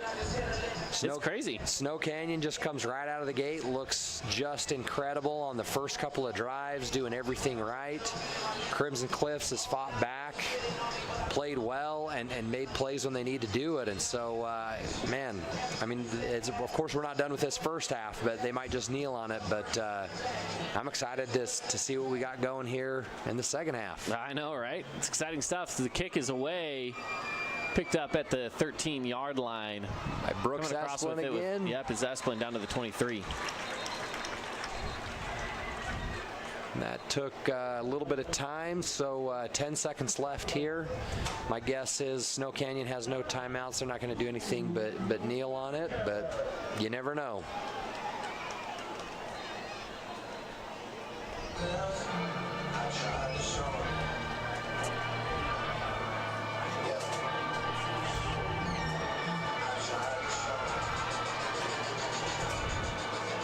Yeah, so let's see what they do. 10 seconds on the clock. They're in that formation where they've got the deep man back. Everybody's close. They're just going to kneel on it, and we're going to finish out this first half with a 13-13 tie. An amazing way to finish that off. What a way to end that quarter. Absolutely. 13-13 on the Wilkinson's house sliding scoreboard as we head into halftime. A beautiful half of football. Very few penalties, actually. I mean, yeah, we had the one big one with Will Warner getting ejected. That has to be one to talk about, but it's been fairly clean. First quarter, all Snow Canyon. Second quarter, all Crimson. Yeah, and man, I mean, a lot of fireworks. Like you said, a few penalties here, there, false starts, holdings, a few things like that. But otherwise, these teams have played a clean game. They have both fought very hard. They've both looked like they're very prepared from their coaches and had these game plans. And Snow Canyons, of course, lit it up to kind of begin with. But yeah, once things kind of settled, it seems like it's been kind of Crimson Cliffs who's held kind of the momentum and definitely has it heading into halftime. So with that, we will take a break and move into our Rally Stop halftime show. So we'll take a break and be back after this. Did you know that St. George News has a new app? Download the St. George News app today and stay up to date on everything happening in Southern Utah. Get instant notifications on news, weather, sports, and more. Download the app today and get your local news now. Experience, family roots, and our culture of customer service, it's no wonder why Wilkinson's House of Lighting has been voted Best of Southern Utah Lighting Show. Check out this week's edition of TGIF on stgeorgenews.com. TGIF is your weekend adventure guide to all the fun and exciting things going on in Southern Utah this weekend. Find this week's edition at stgeorgenews.com and click the shows on the menu tab. Have a blast this weekend. As a local business owner, it's important to get the word out about your business. More people equals more revenue for you. Get your business in front of over 160,000 people in Southern Utah each week with St. George News. Contact St. George News today. I'm Bo Bradshaw, owner of Bo's Auto Parts. I want to watch the game as well, so I'll make this quick. When you come into Bo's Auto Parts, our store mission is simple. Supply our customers with the best auto parts and the best customer service we can provide. Come on by and see if we can deliver. Did you know that St. George News has a new app? Download the St. George News app today and stay up to date on everything happening in Southern Utah. Get instant notifications on news, weather, sports, and more. Download the app today and get your local news now. Hey, it's Sheldon Demke. Check out the latest episode of What's on the Menu, a behind-the-scenes tour of local restaurants. We'll see some of their favorite dishes and get an inside look on how these dishes are prepared. Check out this week's episode at stgeorgenews.com and click the shows on the menu tab. Asphalt. It's not something we think about much except when it's in bad shape. At Holbrook Asphalt, we help cities, HOAs, and businesses avoid replacing painfully expensive roads and parking lots. To avoid the cost of replacing asphalt, you must effectively preserve it while it's still in good condition. University research has shown Holbrook Asphalt's HA5 slows asphalt aging by 67%. We make your pavement assets last longer, cost less to own, all while achieving higher property values. Visit holbrookasphalt.com to discover more. First Ace Hardware is conveniently located in St. George on the corner of Bluff Street and St. George Boulevard with 30,000 square feet of lawn and garden, paint, tools, fabrics, sporting goods, and the most complete nut and bolt section in town. First General Store, the Big Ace store on Bluff and on Main in Cedar City. I'm Aaron Crane, host of the Region 10 Recap. Want to relive the highlights of the game? Look for the Region 10 Recap every week. Just follow St. George News on Facebook or go to stgeorgenews.com. Southern Utah, the anticipation has been building. It's Region 10 football back under the lights on a Friday night. The matchup you've all been waiting for. Get ready for Region 10 football. It's time. Incredible. Beautiful high arcing throw right into the hands. What a catch. He levels the boom. Big run, Daddy. Show from Crimson Cliffs High School. Crimson Cliffs Mustangs make the second quarter comeback after being down 13-0 to the Warriors, and that 13-0 deficit deficit turns into 13 apiece as we head into our halftime here. Again, welcome into the Rally Stop halftime show. Rally Stop, whenever you're traveling through either Washington or Iron County, stop by Rally Stop, refuel your vehicle, refuel yourself, and get back on the road. It's Caden Formaster here. Kurt Anderson went to go be a dad. His daughter's out dancing on the field with the cheerleading clinic that they put on. So he's got a couple of kids out there. But I do have Ben Lindquist in here with me as well. Ben, you've been out in the stands watching the game. What do you think so far? Let me tell you something, Caden. This is what high school football is all about. We got 55-yard bombs on the run, right into the breadbasket. Big-time play to end the half. Come on. Oh, yeah, that's exactly what we're looking for, right? There's a couple of big plays in this. I mean, we're talking about our bomb of the game, right? And we don't even know which one to pick. We got too many of them. There's too many.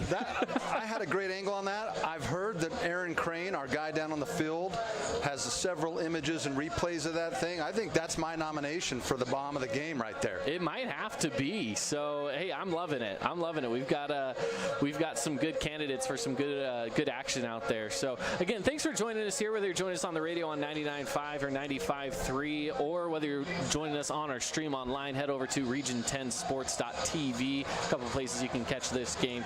So, catching up on some of the action from across the region. A couple of scores as of right now. Of course, this one here tied 13 apiece, but I know from across town, 27-0 Thunder lead at half over the North.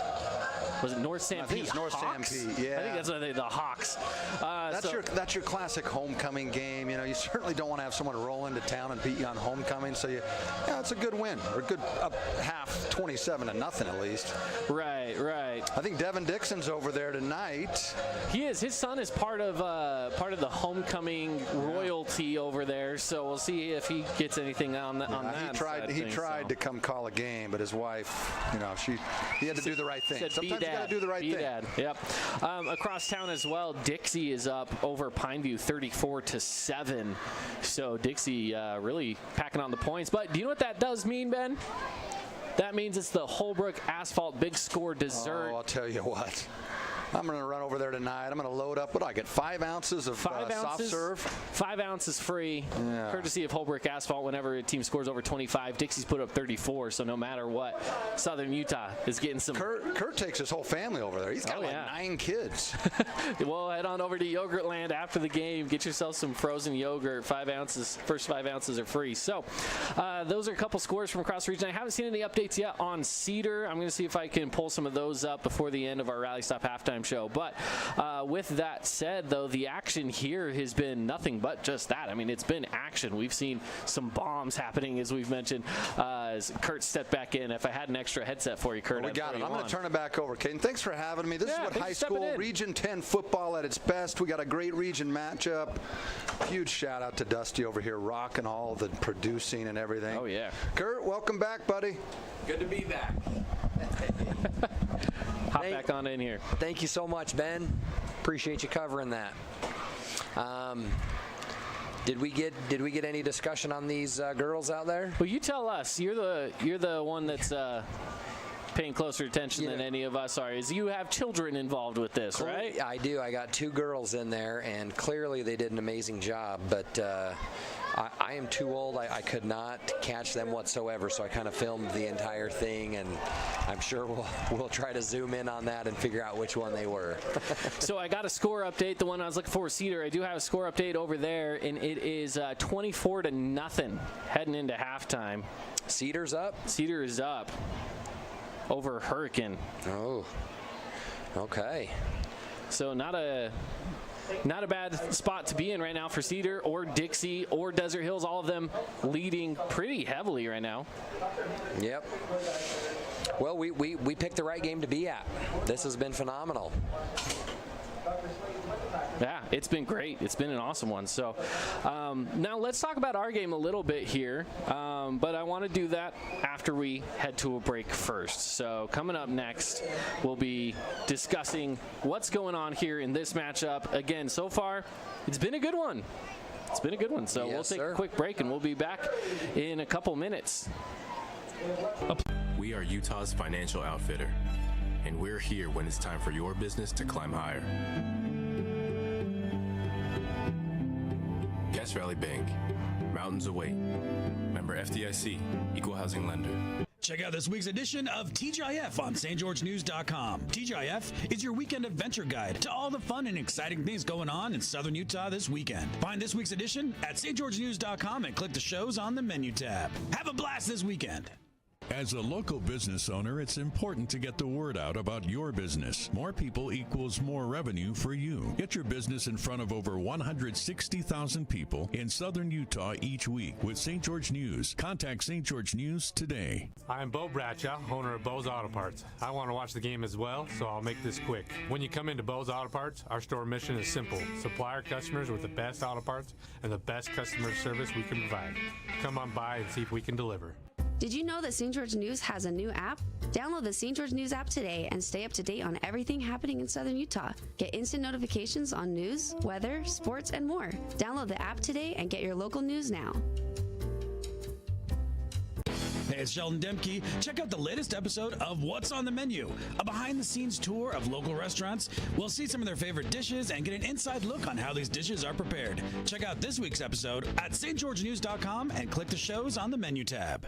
Asphalt. It's not something we think about much except when it's in bad shape. At Holbrook Asphalt, we help cities, HOAs, and businesses avoid replacing painfully expensive roads and parking lots. To avoid the cost of replacing asphalt, you must effectively preserve it while it's still in good condition. University research has shown Holbrook Asphalt's HA5 slows asphalt aging by 67%. We make your pavement assets last longer, cost less to own, all while achieving higher property values. Visit holbrookasphalt.com to discover more. Asphalt. It's not something we think about much except when it's in bad shape. At Holbrook Asphalt, we help cities, HOAs, and businesses avoid replacing painfully expensive roads and parking lots. To avoid the cost of replacing asphalt, you must effectively preserve it while it's still in good condition. University research has shown Holbrook Asphalt's HA5 slows asphalt aging by 67%. Kurt Anderson.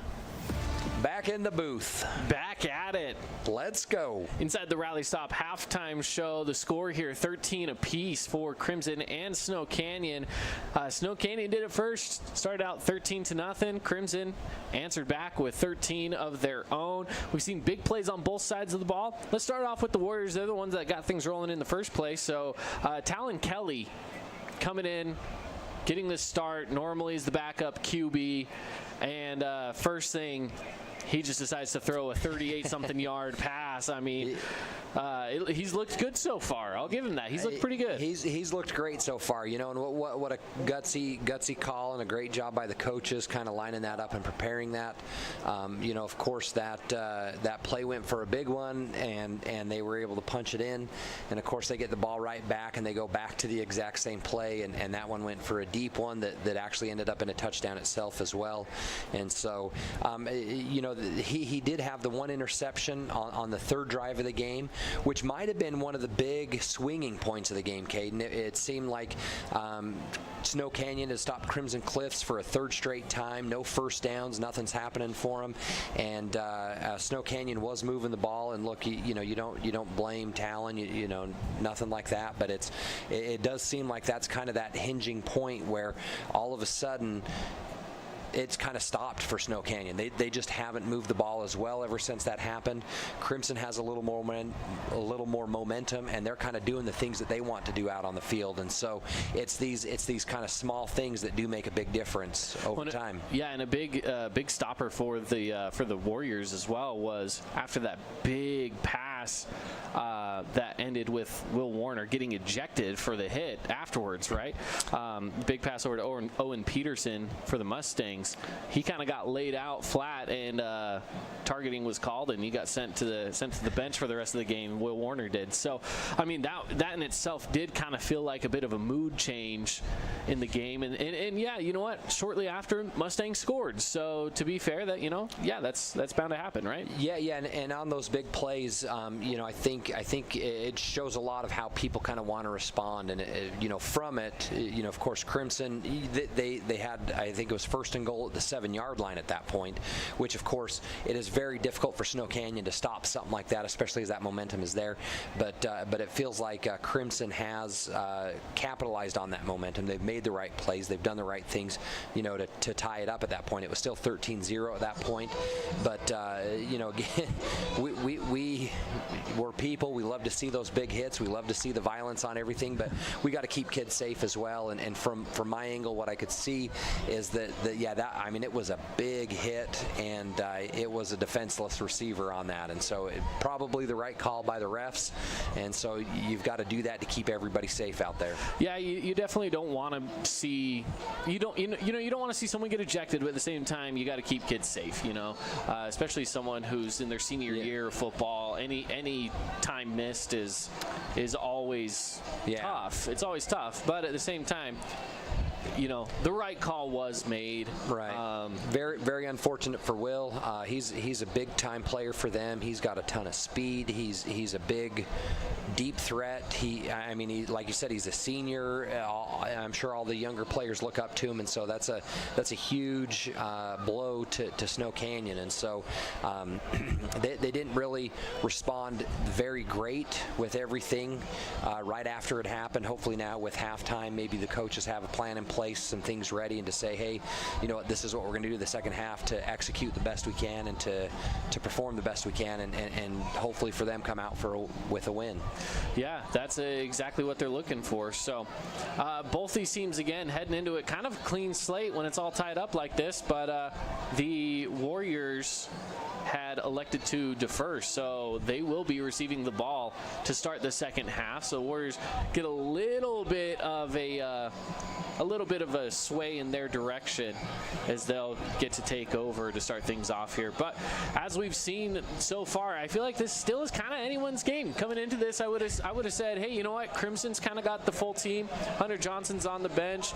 I think Crimson might be the team to put this one away. But at this point, I can't say that. I gotta give the young starter now, Talon Kelly, a little bit of credit. He's made some huge plays. And there's been a few times he makes some young mistakes, right? Getting taken down in the backfield when he had plenty of time to get the ball away, that kind of stuff. We kind of did see the same thing from Stillbarban, though, too. So, again, we got to remember, these guys are 15, 16 years old, so they're going to make those kind of mistakes. No, absolutely, and I couldn't be more excited about it. I mean, that first half, was that back and forth. It was that big slugfest. It was big hits. It was big plays. It was, all the playmakers doing their thing, and I expect kind of the same thing in the second half. I'm hoping that it comes down right to the end. I'm hoping that we see more great plays. I'm hoping that everything just goes the way that it's supposed to go, and let's keep on watching. Let's get as much great football in as we can tonight. Yeah, absolutely. All right, well, we'll take a final break before we head into the second quarter of play from Crimson Cliffs High School. Just a reminder again, tied up 13 apiece, Crimson and Snow Canyon. Who's going to take it in this one? Who's to say? A lot of football left to be played here on 99.5 and 95.3 Fox Sports Southern Utah. Hey, it's Sheldon Demke. Check out the latest episode of What's on the Menu, a behind-the-scenes tour of local restaurants. We'll see some of their favorite dishes and get an inside look on how these dishes are prepared. Check out this week's episode at stgeorgenews.com and click the shows on the one home. tab. From its affordable pricing to great gas mileage. Hyundai complimentary maintenance for 3 years or 30. First Hardware is conveniently located in St. George on the corner of Bluff Street and St. George Boulevard with 30,000 square feet of lawn and garden, paint, tools, fabrics, sporting goods, and the most complete nut and bolt section in town. First General Store, the Big A store on Bluff and on Main in Cedar City. Asphalt. It's not something we think about much except when it's in bad shape. At Holbrook Asphalt, we help cities, HOAs, and businesses avoid replacing painfully expensive roads and parking lots. To avoid the cost of replacing asphalt, you must effectively preserve it while it's still in good condition. University research has shown Holbrook Asphalt's HA5 slows asphalt aging by 67%. We make your pavement assets last longer, cost less to own, all while achieving higher property values. Visit holbrookasphalt.com to discover more. Welcome back in, and we get things started here in the second half of play from Crimson Cliffs High School. Tied up 13 apiece between Crimson and Snow Canyon. both teams, they've been playing well at times. They've been playing bad at times. I mean, that's just kind of the way this game's going. There's been good things. There's been bad things. A lot to learn from. So the Snow Canyon is set to receive. What do we got? They're doing some shifting out on the field, and Crimson's going to be kicking off from our right to our left. They had it set up to kick off from left to right, and they just said, no, we want to switch this. Wait a second. Something was wrong. I was a little confused looking at it myself, saying, hey, why is everybody doing this? Like, what's happening here? What's going on? So, again, the Warriors set back to receive. So we got can Brooks. you? Oh, what was that? I was just going to say, can you identify the numbers out there? Well, we for sure got Brooks Esplin. Yeah, he's on the far side there. And I think that's Brandon Goff. Yes, Brandon Goff and Brooks Esplin. This one heads into the end zone anyway, so it doesn't matter. Great boot there.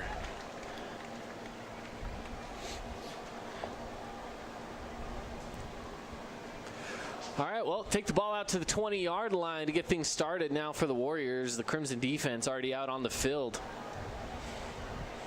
Yeah, I'm sure they're chomping at the bit to keep going at it.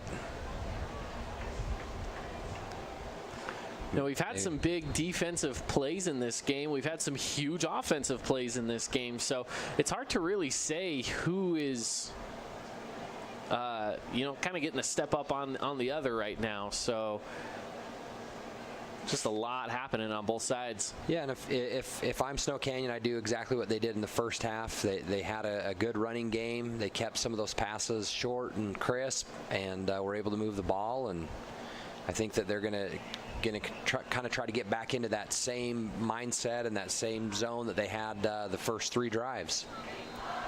So starting things off with a penalty. Penalties. And it's false start on the offense. So they'll get their first down on a 1st and 15 from the 15-yard line. Pushing back just a little bit. Definitely not the way you want to start it out if you're Snow Canyon there.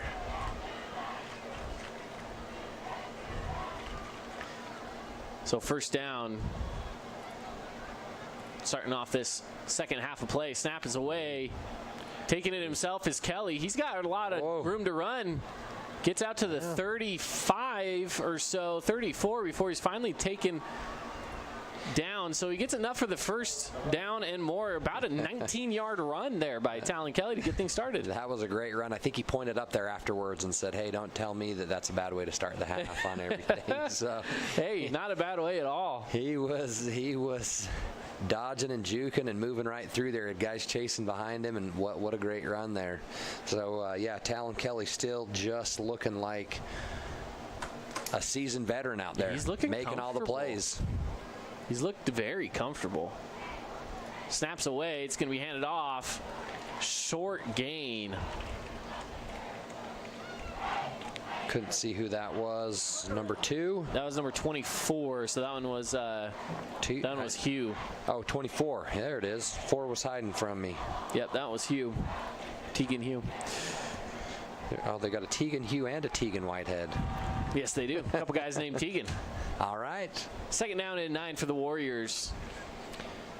From their own 35-yard line, 13-13 tie with 11 minutes left in the third. Snap is away. Handoff again to Hugh, who gets wrapped up, taken down. Wow. Big play there. That was number 97, Rowan Williams, junior linebacker. He came right off the edge, was in the right place at the right time, and there was nowhere to go. Third down now. The ball is placed on the 32-yard line, so it's 3rd and 12 for the Warriors on this first drive of the half. Snap is away. Kelly looking to pass. Whoa. Pressure coming, slips it. More pressure. Flag on the play. Hands it off to someone. Hands it off to a lineman. Another flag comes saying, you can't hand off to that guy. Yeah. He handed it to Jason Cuff, sophomore. About 3 flags on the play, some holding. Yeah. Either it's going back. All these are looking like they're against Snow Canyon there. So. Well, I think what they'll do is it's going to be 3rd and like 18 or 4th and 18. They lost about 5 yards still on the play. I think they're going to end up declining all these and make them punt at 4th and 18 on it. Coach Alofopo for the Mustangs out there saying, we want the ball. Just get us the ball. Get us the ball. Yeah, they said that was an illegal pass forward or something. Oh, no, the face mask. Oh, so it's going to offset, huh? So redo it. They're going to redo it. Interesting. I wasn't expecting that. Plot twist. Yeah, it seemed like there was some holding that we could see, but I did not catch the mask being grabbed there. So I didn't either. All right, hey, replay 3rd down. Let's go, 3rd and 12. Let's Warriors do it again. Catch a break. There's the snap, looking to pass. He's coming free off the edge. Oh, passes. Oh, he just gets rid of it in time. Again, Rowan Williams coming across that back end. Yeah, man, he came on that blitz and was flying through there and was just moments away from knocking that ball out, but he still bumped it on the throw and didn't have a chance to catch it. 4th down from the 32-yard line, so the Warriors will punt this one away. Back to receive. It's number 14, Tyler West.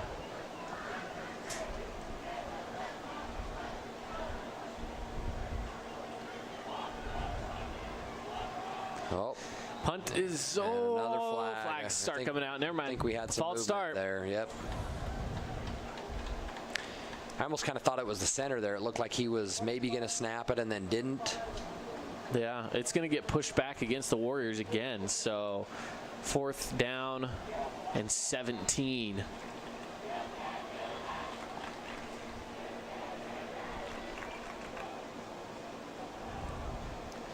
So the Warriors all set, ready to go on this punt again for 4th down. Snaps away, so is the punt. Kind of off the side of his foot. It's a little roller now. Gets it to the 40, just inside the 40 now at the 38. Yeah, and it didn't end up being too bad there. Looked about 35 yards that he ended up getting on it, even though it came out as ugly as could be. Kind of the story of my life. That's how it goes. Came out as ugly as can be. Came out as ugly as could be, and then you just got to deal with it for... you get a lucky bounce, some rolls on things. It's like, hey, look, he's not so bad. Yeah. Sure. Got my mom watching this, so I'm sure I'm going to get a text on that one. So I like it. 9:49 left in the 3rd quarter, 13-13 tie, and Crimson Cliffs has the ball at their own 37-yard line. It's UFirst Credit Union 1st down as Barbin takes the snap, hands it off immediately, falling forward for little to no gain is McCord Christiansen.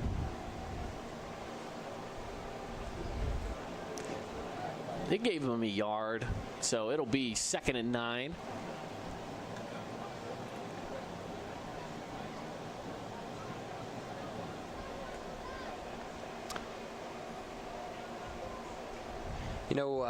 I guess we'll let this play go. Snaps away, gets the pass out across the middle. Good break. 1st down and more for Connor Kell. Connor's had a pretty good game. I was going to say, we've talked about, a whole lot about Talon Kelly doing well, and it seemed like Steele, Barb, and the quarterback at Crimson Cliffs came out. Oh, they're running quick. Taking it up the middle again. For little to no gain. But I was just going to say, Steele kind of came out and he was underthrown on his balls. He had a pick. He had a few kind of things not really going his way, and it felt like nothing was moving. And over the last couple of drives and things, he's made the right decisions. He's put the ball where it needed to be. And obviously, Crimson's played a lot better since that happened. So both quarterbacks playing a very good game today.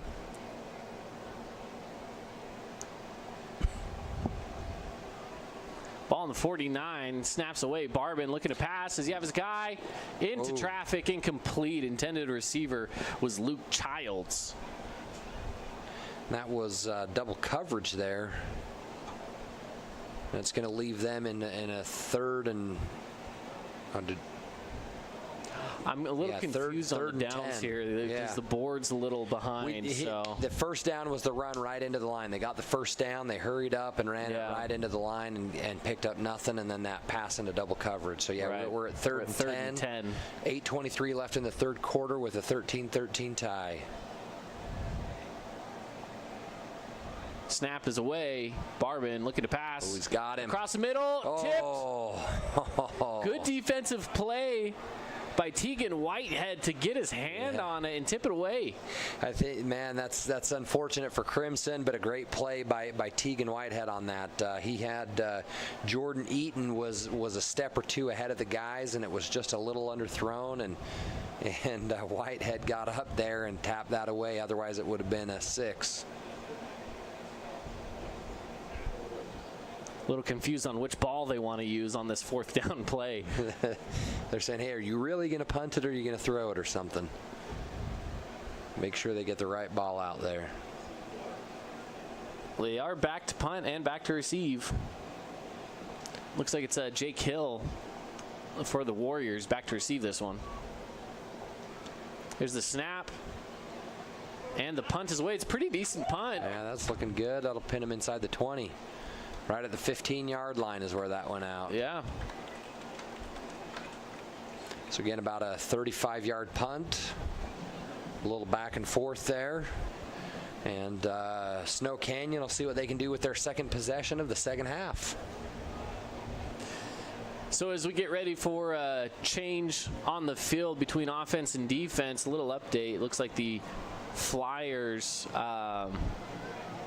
have gone up 41-7 over the Panthers.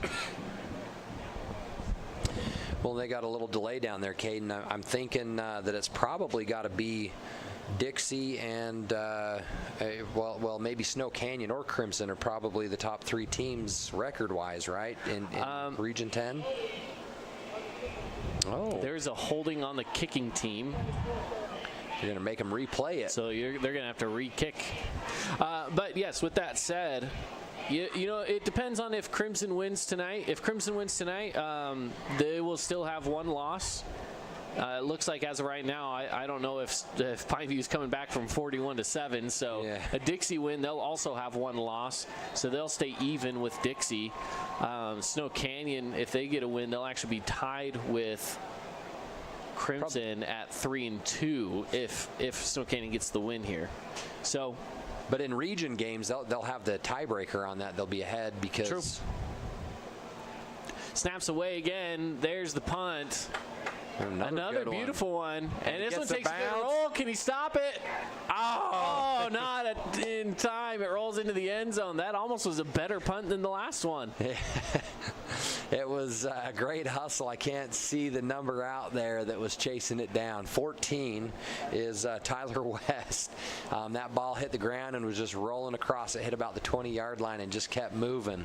And Tyler West was trying to track it down and just couldn't do it right at the 1-yard line. So Snow Canyon will start from their own 20-yard line with 8:09 in the third quarter. So again, yeah, with this game tied, and we're almost halfway through the third. We're coming up on it in just a couple minutes now. But again, with this one being as tight as it is, I'm curious to see where this one ends up, because both of these offenses have actually been moving decently. They just get stuffed up once they try to push into the other team's territory. Yeah. Snap is away. Kelly across, swings it on out. A screen, slipping out of it. One tackle, only gets back to that original line of scrimmage. Well, I just think, I mean, all the implications in this game is pretty great as well, to have it be kind of this big heavyweight fight like we were hoping on everything. And then, you know, whoever does pull this out is going to take probably control along with Dixie of Region 10 on everything. So. Yeah. Snap is away. Gets the pass off to Jake Hill. They're saying he goes incomplete. Down with it. Incomplete. Not there. I couldn't see it hit the ground. He's not complaining too much, so I can only assume that if it would have hit the ground, he would have said something. So even if he would have got it, it only been about 2 yards. So third and 10. from the 20-yard line. Two receivers on either side of the line. One back. Snap is away. Gets one out. Does he have him? Oh, could not pull it down. He's slapping the ground in frustration. Jake Hill goes down with a cramp, it looks like. A little bit of a cramped hamstring. Uh-oh. He's asking, hopefully it is just a cramp and not any. There was no one around him. Oh. And that's great of Crimson Cliffs there was helping him out with this cramp on it. Giving him Jordan Phillips there. Jordan Phillips was saying, let me help you out. Stretch this out a little bit. And then the trainers promptly waved him off. They say, no, we got it. We'll handle this. But yeah, Christian Holcraft, it looked like he just about had that on that deep ball. Would have been huge for Snow Canyon at that point, but he just hitting that ground, just loosened it right out of his hands. Hey, that was a tough catch. If he could have brought that in, that could have been an AWP, Appliance Wholesalers Plus Playmaker Play of the Game. Yeah, that was something that we were looking for right there. Not only have we been looking for bomb of the games, but we need to look for a play of the game as well. Yeah, that definitely would have been it. And, of course, we've had a bunch of them. And, again, tie game, 7 minutes left in the third quarter. We've got plenty of great plays coming in front of us. So somebody's going to have to do something, and it's going to be amazing.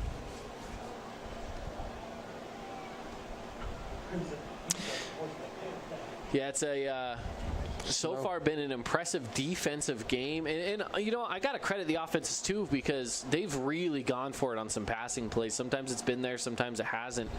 But I like to see this deep ball thrown. I didn't see it as much in the first few weeks in preseason play, but now we're into region play. It's definitely coming along here. Oh, punt is away, lands in right around the 50, and it's going to roll down to the 40. So it's picked up at the 35. Yeah, and that's a 45-yard punt there.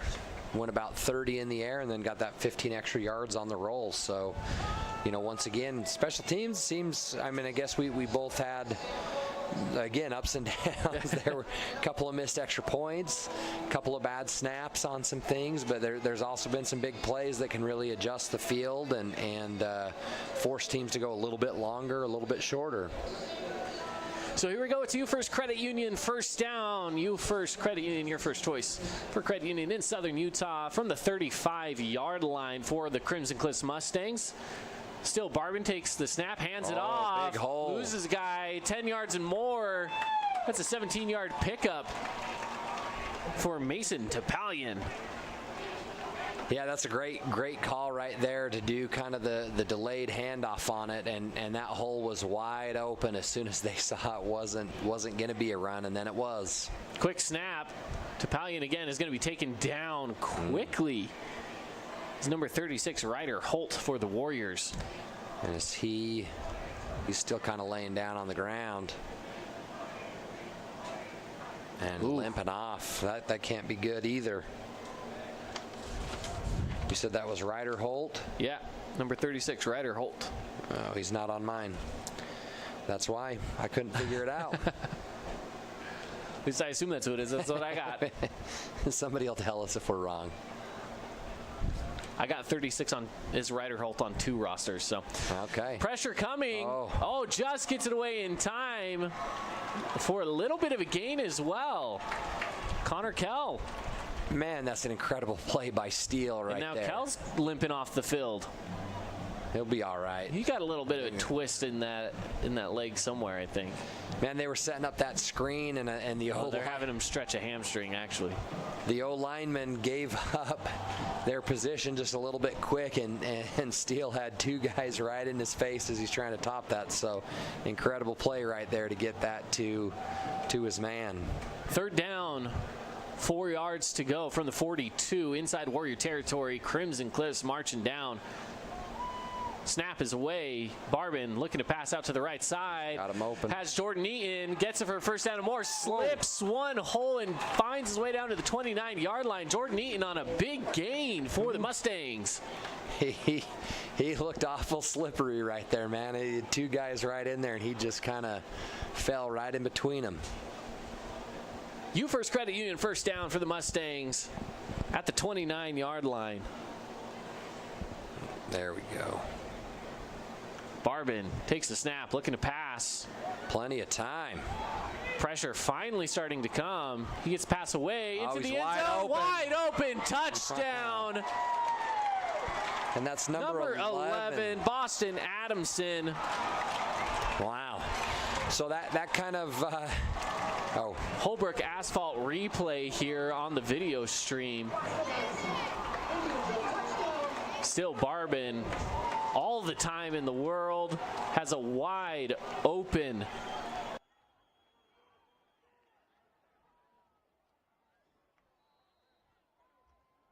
really only number 32, and I don't have a 32 on my roster either, but he was the only one really coming at it, and the other Rio Ochoa. Those other two guys were kind of standing there, so he had all day, and that's near impossible for those DBs to cover guys for that long a time when he's got that kind of day, and it ended up being a Finley Hyundai touchdown for Crimson Cliff. And of course, with every Finley Hyundai touchdown that happens, Finley Hyundai will donate enough money to feed a child for a month in southern Utah. So with that, we've had 5 Finley Hyundai touchdowns so far. Yeah, a lot of kids getting some food this week. Love it. That's what we like to see. If anybody else wants to help, they can go to neighborhoodconnection.net and make a donation there as well. Every little bit helps. Well, the Crimson Cliffs Mustangs will be kicking off now to the Snow Canyon Warriors. And, hey, look right there, Caden. I mean, I don't know what the rest of the game's going to bring. There's still a lot of football, but that could be one of our plays of the game on that. Find that kind of time, find an open receiver, take that lead. We've got the kickoff here. Kick is away, picked up in the end zone. It'll bring it back. Brendan Goff. Touchback down to the 20-yard line to get things started again for the Warriors.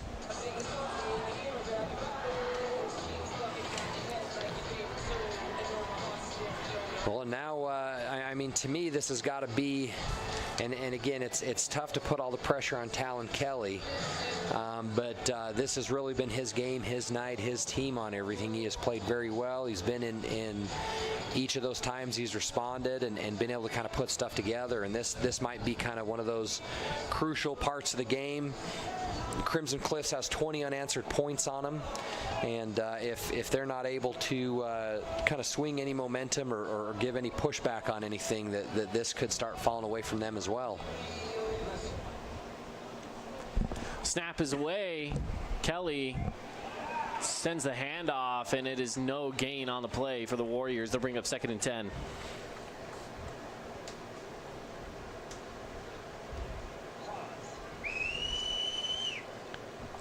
So 2nd and 10 yards for the Snow Canyon Warriors. We got about 4:15 left in the third quarter with Crimson Cliff leading 20-13.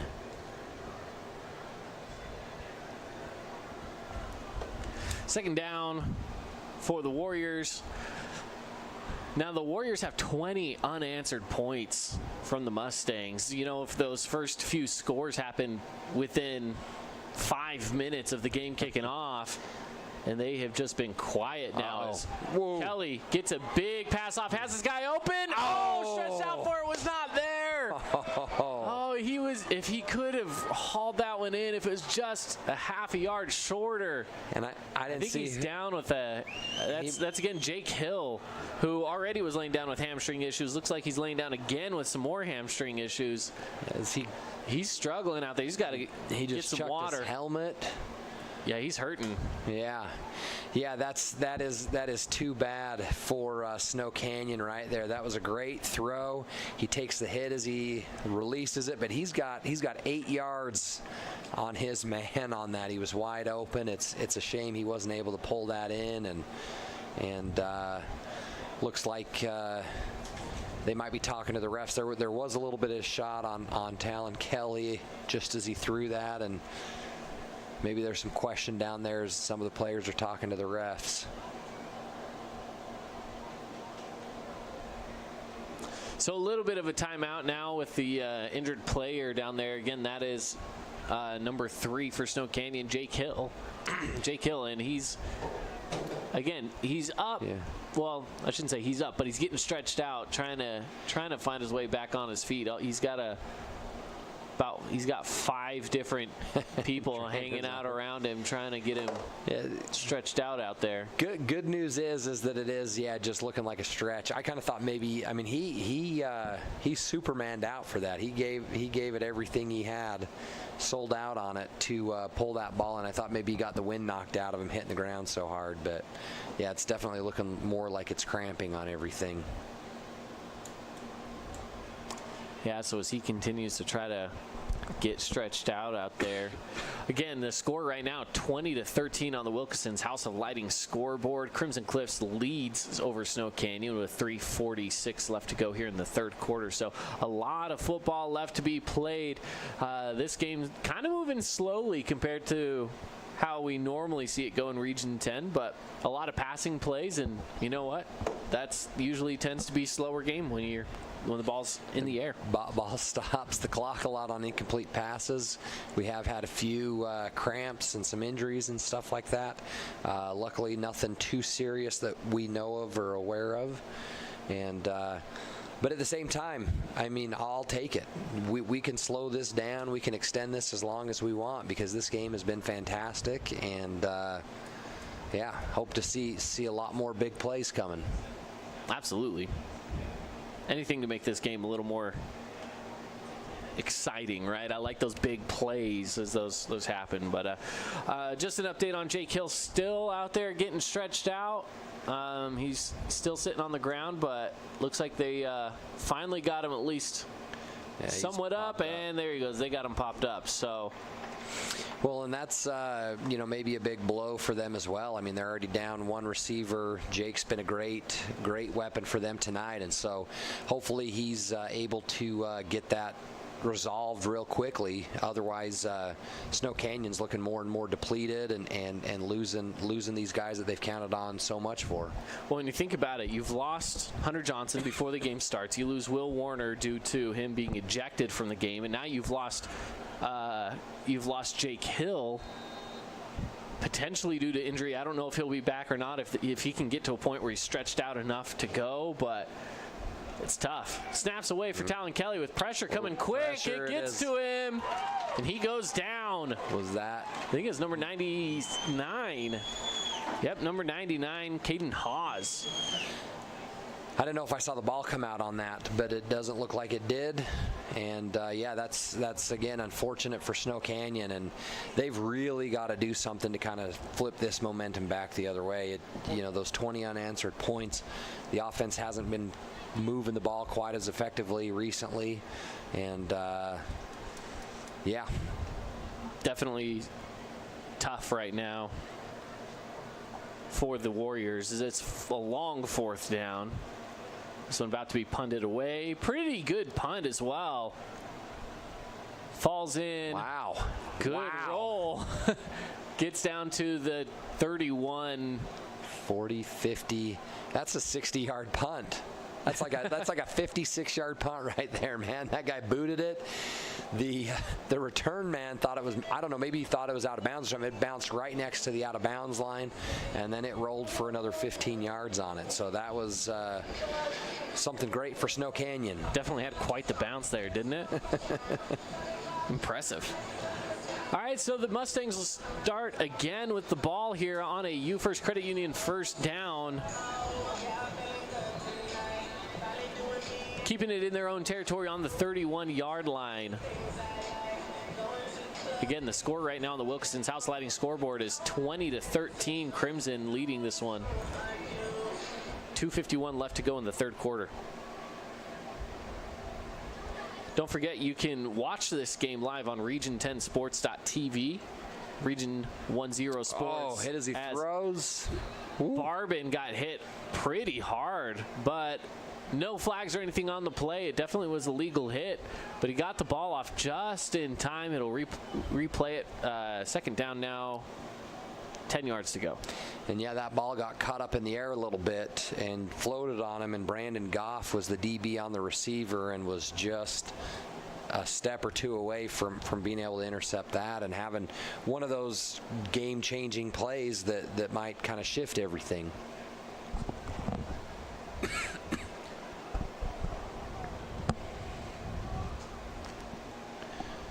Second and 10 from the 30-yard line. Snaps away. Barbin takes it outside. Has his receiver. And he dropped it. Oh, and he loses it.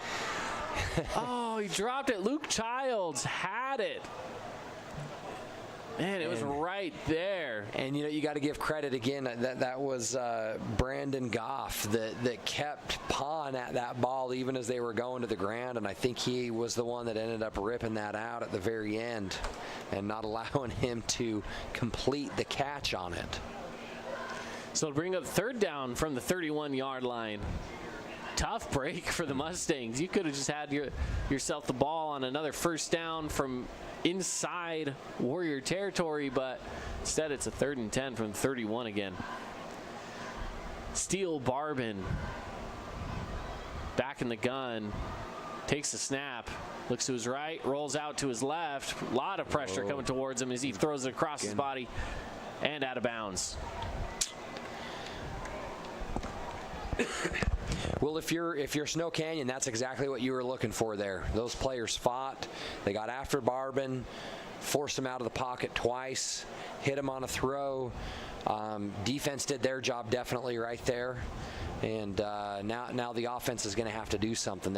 Somebody's going to need to make a play. Something's going to have to happen for them to get them back in the game, tie this thing up. So on a 4th down, Crimson set to punt this one away. There it is. It's pretty decent. Lands in. Another great bounce, but he lands picks it into up. Brooks Esplin's hands. He's going to run with it. Slipping some tackles, loses the football, but he goes out of bounds with it. So they will start things off around the 40. Looks like they'll give him the 41. Real quick update from across Region 10. Dixie going into the 4th quarter is up on Pineview 51-7. Desert Hills at their homecoming game over North St. Pete right now. They are winning that one right now as well, 36-0. Waiting for a point after. Could be 37-0 by now. And I still don't have any other updates yet from Cedar. Last we saw it was 31-0 with Cedar leading over Hurricane. U First Credit Union first down from the 41-yard line for the Warriors. Snap is away. Kelly pump fakes, gets it off, and it goes out of bounds.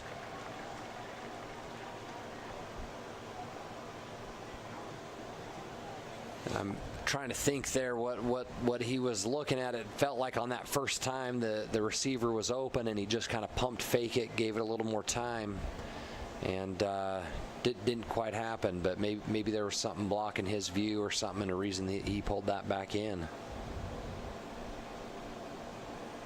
2nd and 10 for the Warriors. Snaps away, looking to pass with it. Nope, he's going to run it. Talon Kelly gets out, takes it out across to about the 47 before he's tripped up. They're giving him the 48-yard line, so it'll be 3rd and 3. 2 minutes left in the 3rd quarter with Crimson leading 20-13. This has definitely been the most intense game across region play. The other ones are all kind of blowouts. So, hey, this one's been a fun one to be at for sure. So thank you for joining us here on 99.5 or 95.3 or online on Region 10 Sports.tv. A flag on the play. A little bit of movement. Yeah. Going to go against the offense. They'll put it against the center, saying, hey, you can't wiggle that football right down there, man. And that's unfortunate. You had a very manageable 3rd and 3, and now you're looking at 3rd and 8. It feels like, again, Talon Kelly has been great, but it feels like their biggest plays recently have been him going back to pass and scrambling out and picking things up and moving the ball that way. And so they're going to have to find another way to pick up these yards.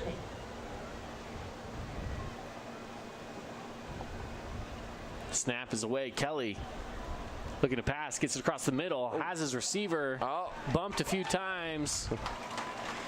taken down around the 46, 47-yard line. Bo Hickman on the reception, and yeah, he took a couple of hits there. Kept on moving and churning those feet, but it still wasn't enough. There were too many Crimson Cliff defenders. So it'll be 4th and 5. 4th and an offsides penalty is what we call that, Caden. that's why. Oh, you're not wrong. The biggest bummer for him there. So the Warriors will kick this one. Punt his way. It's a pretty good one. Falls out of bounds. Let's see where they spot him at. 10. Ooh. They're only giving him about a 22-yard punt there. So it looked like it could have been good on distance, just went out of bounds. 51 seconds on the clock. It's 20-13. Crimson Cliffs leads over Snow Canyon on the Wilkinson's House Lighting scoreboard. Crimson Cliffs, they're marking it officially at the 25-yard line. So the Crimson Cliff will have the ball at their own 25-yard line, leading 20-13 with 51 seconds left to go here in the third quarter.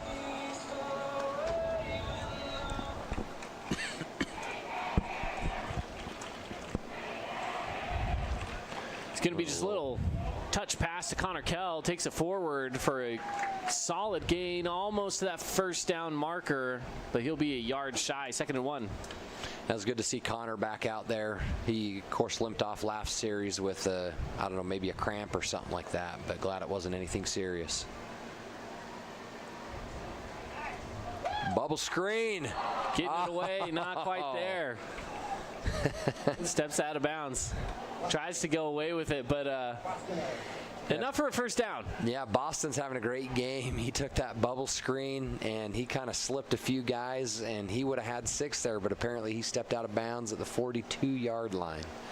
Be 1st and 10, Mustangs.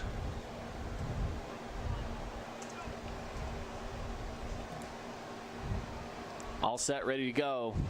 Snap is away. Barbin hands it off.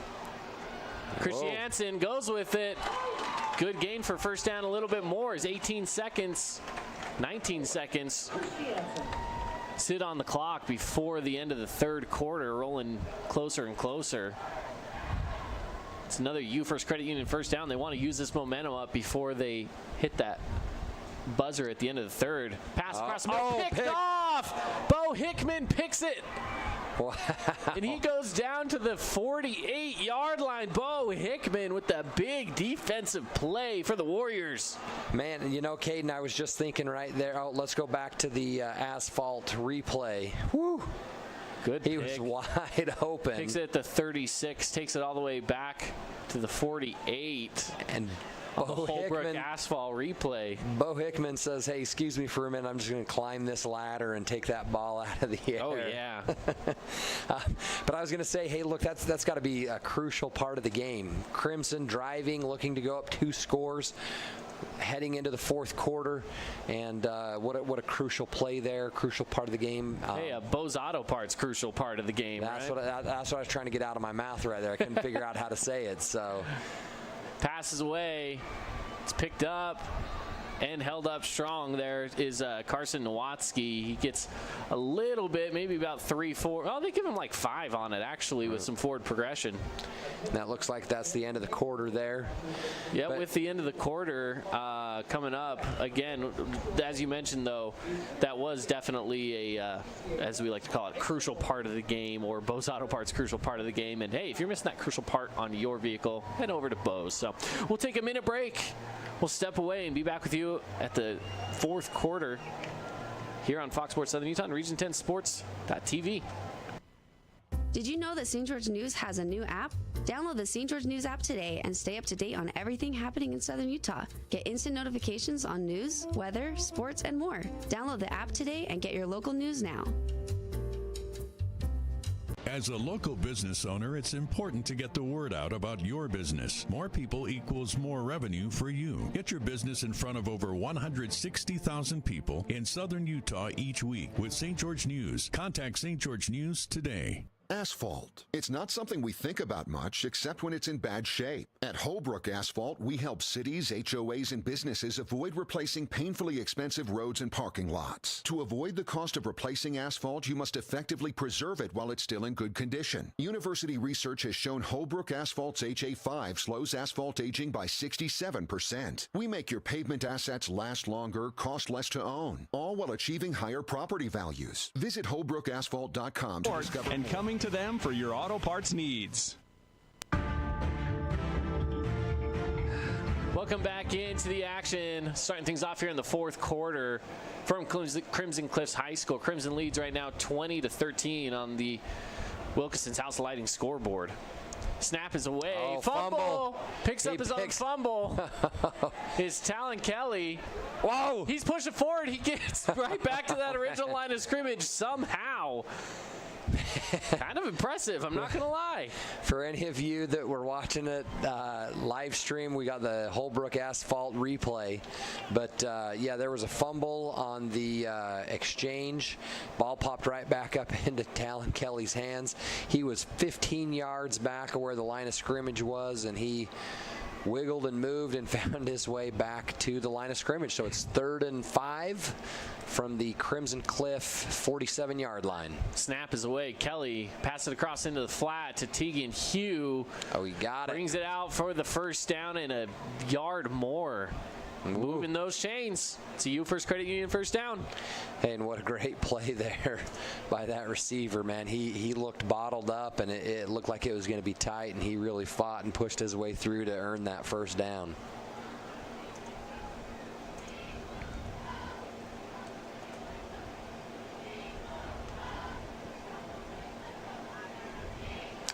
And Snow. Oh, go ahead. I was going to say, on a first down here, Snow Canyon getting set with 2 receivers on the right, 1 on the left, a couple tight ends, something you don't see as much from them. Yeah.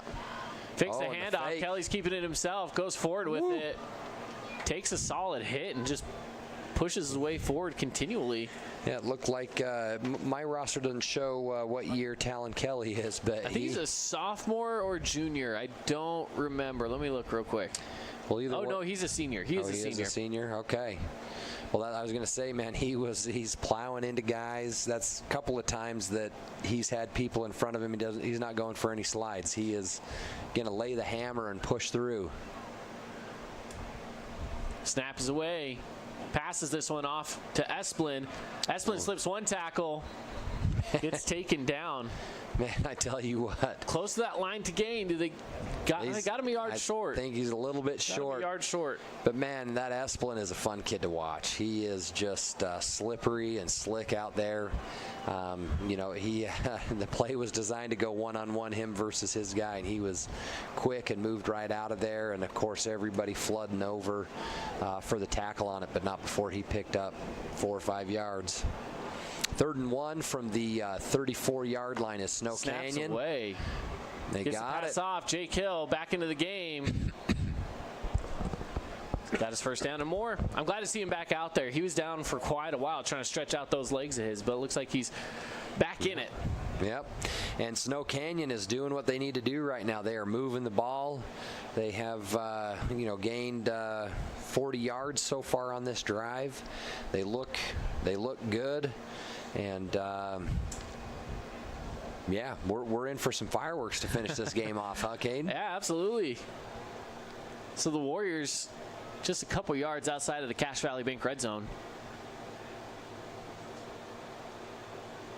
Snap is away. Pass it across into the flat. Whoa. Tegan Hughes slipping tackles. He gets a first down. Tegan Hughes on something that looked like he might gain 4 or 5. He gains about 14. Here's the Holbrook Asphalt replay over on the stream. Watch him tiptoe around that. Slips 1, 2, sneaks by another one there, and finally wrapped up and taken down by Jordan Phillips. So gets inside of the Cache Valley Bank red zone down to the 9-yard line. It's a 1st and goal situation now. Yeah, that was an incredible play right there. Big momentum builder, and gets them inside the 10-yard line for a 1st and goal. Running it back up the middle for a short gain. So do you think this is 4-down territory for them? Yeah, I think it is at this point in the game. You're in the fourth quarter. You're down by a score. You got to go for it. No field goals here. Snow Canyon has got to, and they've got to be planning and preparing for that. They've got to know right now what they're going to do so that they can put themselves in a situation where they can make it pretty easy for them on fourth to say, hey, yeah, this is what we're going to do. Second down, 8 to go. Snaps away. Trying to pass out to the corner of the end zone. Oh, not there. I thought that was great defense. And I kind of like the ref holding the flag. I thought maybe he could call kind of a push off. There was a little bit of hand work going on there, but the ref said, hey, let him play and see what happens. Well, here we go. Third down from the 8-yard line.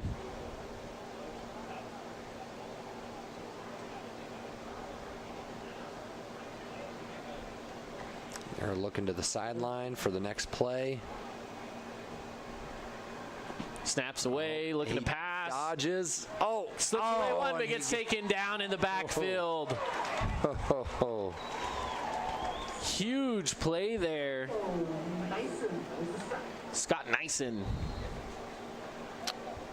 And it looked like he had guys open. He just didn't have the time to be able to. Yeah, he looked like he had his guy in the corner here. I think that was Jake Hill. Yeah, see, this is what I was talking about in that type of preparation, Caden, is now you're sitting here and now we're saying, okay, now it's 4th and goal from the 12-yard line. Yeah. And they really didn't do themselves any favors with some of that play calling there. And so, I don't know. I still see 7:08 on the clock. Snow Canyon has 2 timeouts still. And with the situation now, I was thinking, hey, look, there's no way that you're going to want to kick a field goal, but that might be the best option right now. It might be. Now, for our listeners at home, we are inside of a Fabulous Freddy's Fabulous timeout, but we will keep it right here for this one. You're right. Up on the scoreboard right now, 20-13, Crimson leads. It's a 1-score game. If you're Snow Canyon, you're in 4th down territory. You haven't been able to push it yet. Crimson's defense has held on really strong here. So what do you do in this situation? Do you kick the field goal? Maybe, but the offense is on the field. So do they try to draw an offsides? Like, what's the plan with this, right? Well, I'm thinking these coaches know what these kids want. I think they know what they're made of, and they're saying, hey, look, this is what we're going to do, and we're going to make a big play at a crucial time. Snaps away, past the corner of the end zone. Does he have it? He said he got it. It's a touchdown. Jake Hill brings it in for the Warriors for a Findlay Hyundai touchdown. PAT pending, could tie this game up. Caden, this game is incredible. What a tiny little pocket there in the corner. Let's watch he's the threading replay. The needle down there. Let's watch the Holbrook Asphalt replay. He just sneaks it in. Man, beautiful play. It was not bad defense. We had Tyson Marshall as the DB right there. I mean, he was right there on it. It was great coverage, but a great call, great everything. Pass, catch, the whole shebang. They might be trying to decide if they want to go for it or kick the field goal. The field goal unit's the one out on the field. Yeah. I say you got 7 minutes left. Get the field goal. Get the easy money. Well, you hope it is the easy money. They had that struggle on that other time, so it's one of those where it's, hey, who do you trust most in this situation? Set up to take the field goal. Corbin Christian kicks away, and it is good. We got ourselves a tie. Oh, they're saying no. No, it's no good. It went wide. From our angle. It looked good. I thought I saw it hit the inside. Ooh. We were wrong. Man. See, you said easy money on that. I don't know. I guess it's not easy money. Man, that is a tough break for Snow Canyon right there. I thought that was good, but doesn't look like it ended up going through. Well, if you're Snow Canyon, you got 7 minutes. You can make a stop and then get back into field goal territory, try again. But you got to be feeling good if you're Crimson, because now you just got to say, look, we got 7 minutes. Run the ball.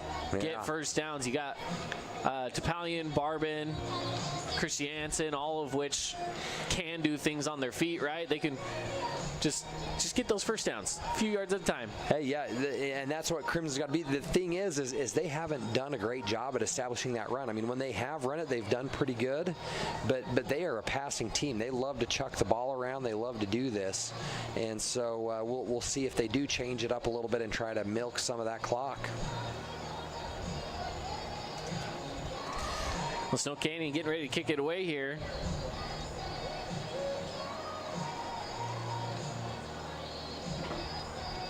Man, this is a great game.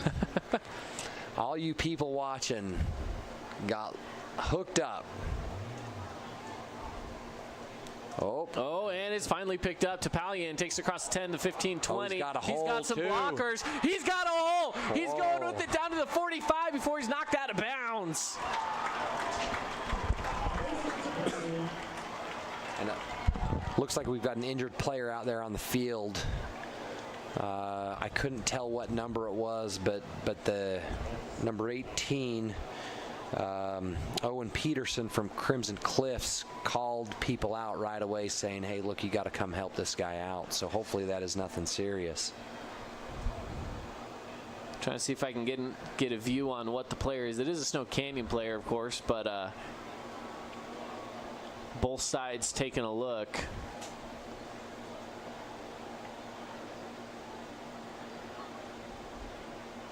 And he is not moving. Can you see any? There's a little bit of movement. While Caden's trying to figure that out, of course, we'll just give you a quick rundown on everything as well. The score is 20-19. Crimson Cliffs is winning. The Warriors of Snow Canyon just missed an extra point that would have tied the game. There's about 7 minutes left here in the fourth quarter. And Crimson just had a great return on the kickoff and got it out to the 45-yard line. I still can't quite tell who that is down there. It's definitely a single-digit numbered player. Whether that be Jake Hill again, who's been struggling to... Well, the tougher part now is that Crimson Cliffs has taken a knee, which is typically that sign of respect when somebody's got a serious injury. So hopefully, they're pulling them up. And taking them off. That is number 2. That is Tegan Whitehead. Yeah, he's got a limp to him, but I can't tell. Kind of looked like he was favoring a knee. Yeah, he's looking awful stiff too as he's trying to walk it off. He's grabbing. Well, he finally asks Coach Esplin to help out. Give him there. an arm. Ooh, he's still a little unsteady. Uh-oh. You never want... Oh, man.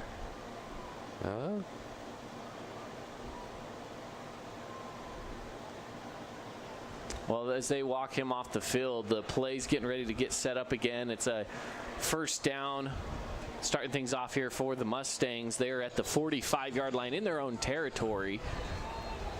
With 6:56 left on the clock, they do have that 1-point lead, 20-19 on the Wilkinson's House Lighting scoreboard. Snap is away, handed it off. Going up the middle with it is Christiansen. He's got a big gain. Wowzer. Hit out of bounds at around the 35. It's a Ufers Credit Union first down after a 20-yard run by McCord Christiansen. Yeah, here's our Holbrook Asphalt replay on the video stream. He was kind of bottled up there and just fought through those 2 tackles, and once that happened, he was home free. It looks like they called him out of bounds, and so the clock stops. I didn't think it would have stopped until about 2 minutes left in the game on it, but they stop it every time in high school. They go out of bounds, huh? Yep. Okay. Makes for long games, but it's fun. Snap is away. Again, handed off to Christiansen. Not much of a gain here, maybe a couple yards. Be a 2nd and 9 from the 34-yard line.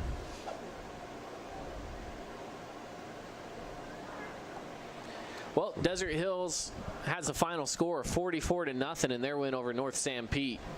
So Desert Hills, first team tonight to establish the win. Now, over in Cedar, they had something happened to them that happened to me last week. Middle of the game, the lights shut off on him over there. Oh, jeez. Snaps away across the middle. Still Barbin has his guy. He held on. Jordan Eaton gets it down to the 20-yard line right at the edge of the Cache Valley Bank red zone. Yeah, that was a big hit coming across the middle on a little post there, and he held on, which is huge for Crimson on that. Now, here's the thing with this being the score that it is currently is we probably will not see an overtime game. Yep. That'd be extremely unlikely. Yeah. I guess it would have to just be a touchdown, and then here for we would take overtime. Running it though. Down the middle, sliding is Barbin. He gets a 12-yard gain. Beautiful play there by Still Barbin. That's another first down. You credit you, first down for the Mustangs, down to the 9-yard line.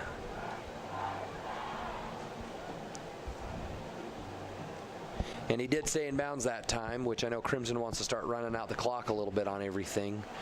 And, I mean, it's almost to the point where if you are Snow Canyon, it's, hey, look, how much time do we let them milk off of this clock? Yeah. And when do you start calling timeouts, and when do you just kind of let them in? Or well, Snow Canyon's got 2 timeouts left. Looks like we might be getting a timeout out there by Crimson. I'm not sure what exactly they're doing. Yeah. They're just trying to get play calls going, but I don't know. Oh, it must be a penalty there. Unsportsmanlike conduct on the coach of Snow Canyon. Oh, boy. Pushes it back half the distance to the goal. So it was on the 9. They'll put it on the 4.5. And then it looks like with a penalty, they stop the clock again as well, huh? Oh, he just asked for the clock to roll again. Okay, there it is. Now we're moving. So at the, it's a 1st and goal from the 4.5. Handoff to Christiansen. He fumbled it. Bo Hickman gets it. Snow Canyon has the ball. Man. Sheesh. Are you kidding me? Wow. This game has been bananas. We got a replay of this. Holbrook Asphalt replay. Let's check this out. What do we got? Sure enough, Hickman just strips it, and then he just landed right on top of it. Yeah. He pulled it right down out of the hands of Christiansen. It hits the ground, and he just lands right on top of it. Yard line. Hey, tough field to go. And you got 4:47. Man, this is a game. Yeah, that has been wild. I mean, that was the one thing that we weren't expecting. We were talking about letting them into the end zone so that you had that chance to do whatever. And this is a huge turn of events. Talon Kelly. He takes a snap. He's going to fake the handoff, keep it himself, shovel it up. Almost picked. There's a flag on the play. Man, that is unbelievable. Yeah, he eludes one rusher and kind of does this flip pass where the ball got hung up in the air. And I've got number 22, Fadafehi Fanalua. Yep, Fanalua. Who was... He came flying in, didn't he? He came flying in and almost had that pick and would have been a disaster. Yep, it was an ineligible receiver downfield, so Snow Canyon's going to get the ball pushed back just a little closer. Yeah, they have a 97-yard field to go before they hit that goal line. It's tough right now for the Warriors. 4 minutes, 40 seconds left to do it. They are trailing right now 20-19 on the Wilkinson South Sliding scoreboard. Yeah, man, this game has been intense. Talon Kelly takes the snap. Uh-oh. Oh, is he taking it? Just gets out. Wow. Just gets out of the end zone. He was taken down, but he sneaks his way out past the goal line. So they'll place it at like the half-a-yard line. And they've got to get out to the 16-yard line. So this is 2nd and, 15 yards to go. Clock is running. 4:15 left in the 4th quarter. Crimson Cliffs is up 1 point against Snow Canyon. They're checking over the sideline, making sure they have the right play in. He's got his time. He's got his man. Across the middle. Oh, dropped the pass. And he went. And that is a shame on that one. Boston nope, I'm sorry, I went with the wrong roster on that. It was Carson Nowatzki, who's usually a little more sure-handed on everything. He was open, cross in the middle, would have been close to a first down, and just couldn't reel that baby in. And putting them almost in an impossible situation with third and 15. You're backed up too, so a punt here is also going to be near impossible as well. I mean, trying to get something away, you got to get some yards here, help your team out. Oh, rolling out, getting the pass away. Does he have his guy? Oh, it's not good. Not there. And who was it? That was number 2, down. Tyson Marshall again, with some great defense right there. He was right there and wasn't allowing anything happening on his watch.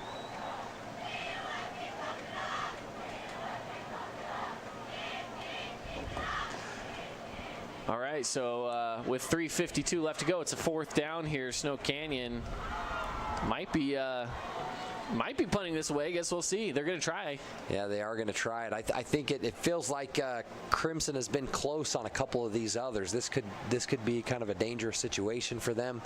They don't have near the room that they usually have. Some of these snaps have been poor. He does get it off. It is blocked. Wow, and they're going to pick it up. Inside, did they get it in for a touchdown? And then he fumbled it again. Either way, it's in 4th down territory, but where do they get the ball? So they're calling him down at the 2-yard line. So Crimson gets the ball back, 1st and goal from the 2-yard line of the Warriors. Wow. So that was a net of a 1-yard punt.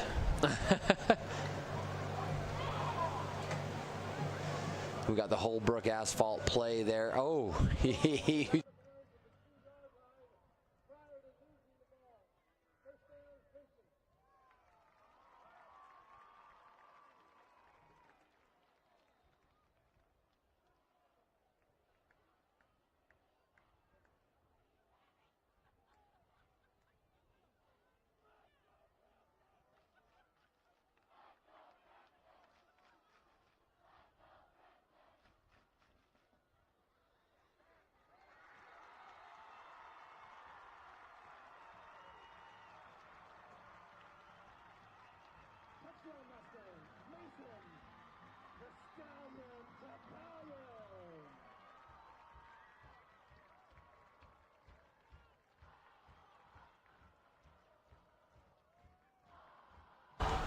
no one around, in for the score. Yeah, almost an impossible place for that defense to be in, I think. And maybe it works out better for Snow Canyon in that, hey, look, that touchdown was given up. You still have 3:41 on the clock. And it's still a 1-score game as long as you get your 2-point conversion here in a little bit. Yep, so now that score makes it 27-19. 3:41 left to go in this one. And of course, that was a Findlay Hyundai touchdown, and that is the 7th one of the game, which means that 7 children in southern Utah will be fed for a month thanks to Findlay Hyundai and Neighborhood Connection. So it's 27-19 here if you're Snow Canyon. I mean, your only option is score and 2-point conversion, right? I mean, that's kind of all you got. Well, that's what I'm saying. We were talking, hey, look, with it being a 1-point game, are the odds are that we're going to go into overtime? And I'm sitting here saying, hey, let's go into overtime. We might see overtime. What we got on here. So.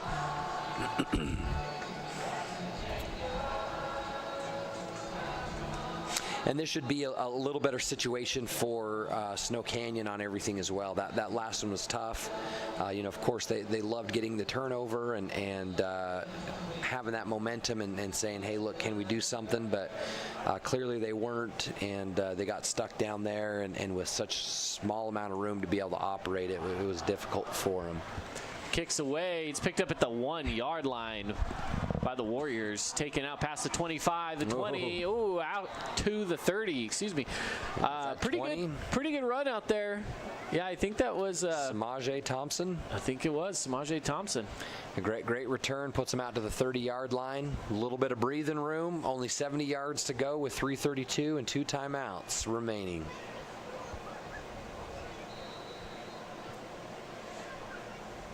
Man, this has been quite the game. Well, and again, like you said, we were talking earlier that Region 10, I mean, this is it right here, right? This is what we like to see. Whoever pulls this one out has that grasp on it, and maybe, you know, kind of puts it to say, hey, it's the winner of this one and Dixie that might be the ones. And look, I might be wrong on that, but it feels like kind of feels like that's who's up at the top. Standing-wise, that's where they are. Good play there by the Warriors. Little pass outside for the first down, 12-yard gain. Talon Kelly gets it outside to Brooks Esplin. Places the ball now at the 42-yard line for a U-First Credit Union first down for the Warriors. 3:27 left to go in this one. They're still trailing by 8 points. Can they make the comeback? They're going to try. They're marching downfield. The snap is away. Kelly drops back. Passes it out. Right. Same play as before. Jake Hill's the receiver. He gets 9 yards on it. Well, and if they are going to come back, it is going to come down to Talon Kelly and that offensive line. What can they do? Can they give him the time? Can he find the places? And so far on this, they've picked up nearly 20 yards. And the answer to that is yes. They're doing great. They're moving the ball. And we'll see if they can keep it up. Well, the final out at Dixie, 51-13, Dixie wins. Kelly gets this one outside, well overthrown over the head of Samaje Thompson. You know, I don't mind that play, you know, quite as much on anything. You got now it's 3rd and just 1. You know, you can kind of do something a little more like that and open it up a little bit and know that you have 2 downs still to just pick up 1 yard.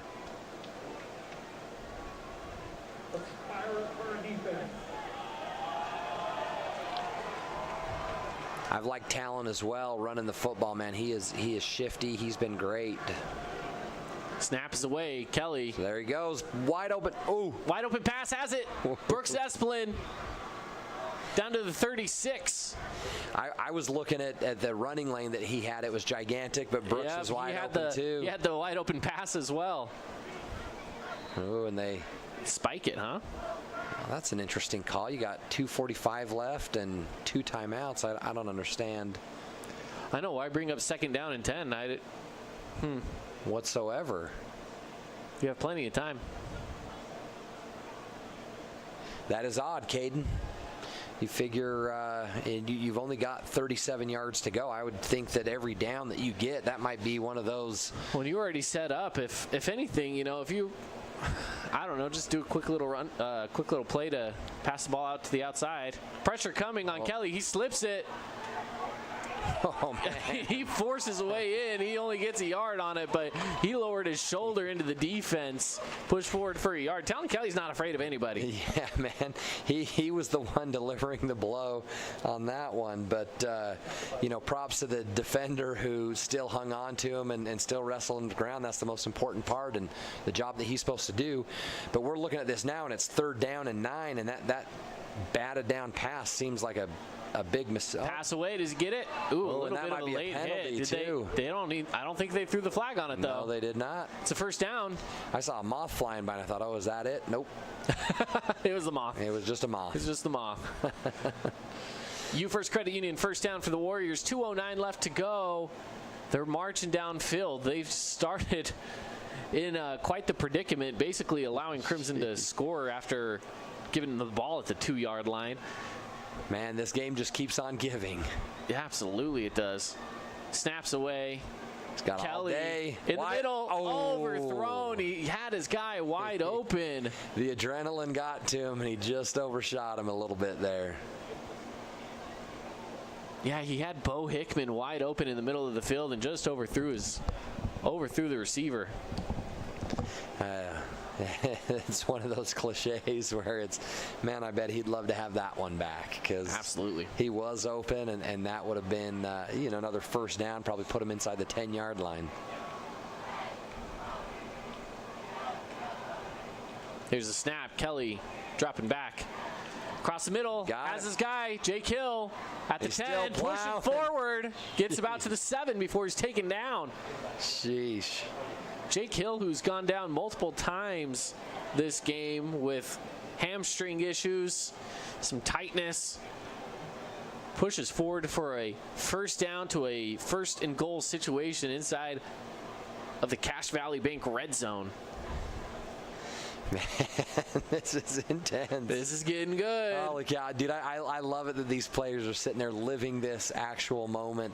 They've got all the butterflies, they've got all the adrenaline, and they just have to execute at a high level. And man, this has been awesome. Snaps away, Kelly to the corner. Almost had Jake Hill. Hit his hands. And that was a dangerous throw because both defenders were both right out on him. Well, yeah, he had Tyson Marshall was there.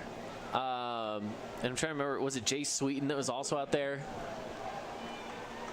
Had a couple of defenders. And this, of course, 4-down territory. So we got 3 more downs for them to punch it up 6 more yards. But this has been a little bit where they've struggled as well. Now again, you're talking short fields, and you're running the same thing that they had on the opposite side of the field. Snaps away. Kelly going to his right. Pressure's there. Get rid of it. Is it interception? He did. Threw a pick. He threw a pick. Oh, man. Lands right in the hands of Jordan Phillips. They're giving Let's it. We're going to the replay. Jordan Phillips eyeing the pass. Does he get it? I think he does. I think he just brought it in. It's still, we didn't have a clear play on that review. Wow. It's close. Are we able to get that view again? Let's check it again. Let's throw it again for everybody watching it online here. Okay, another Holbrook Asphalt replay. He is spinning around and juking. He's just got to toss that out of bounds. You got to live to play another day. He throws it. It's blocked a little.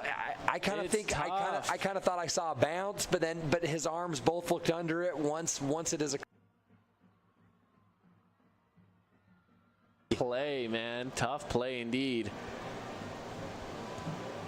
All right, well, in the middle of a timeout here, let's take a quick 30-second break, and we'll be back in the action in just a bit. Check out this week's edition of TGIF on stgeorgenews.com. TGIF is your weekend adventure guide to all the fun and exciting things going on in southern Utah this weekend. Find this week's edition at stgeorgenews.com and click the shows on the menu tab. Have a blast this weekend.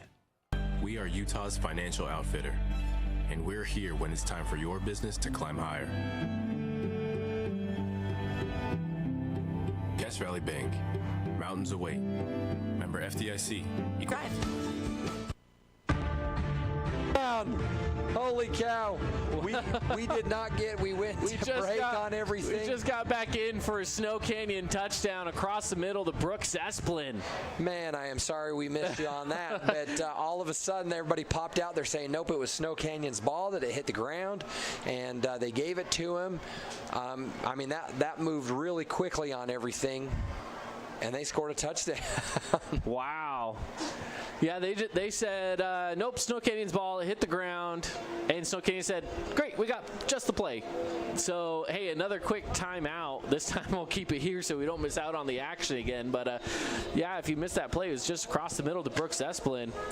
And he brings it in for the short catch. We got ourselves a game.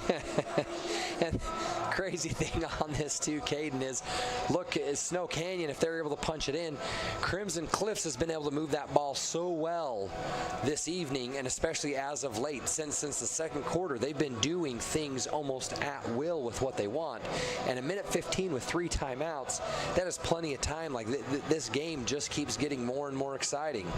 This is crazy, man. I don't think I've seen a game like this in quite a while. Probably, I mean, just since last high school season.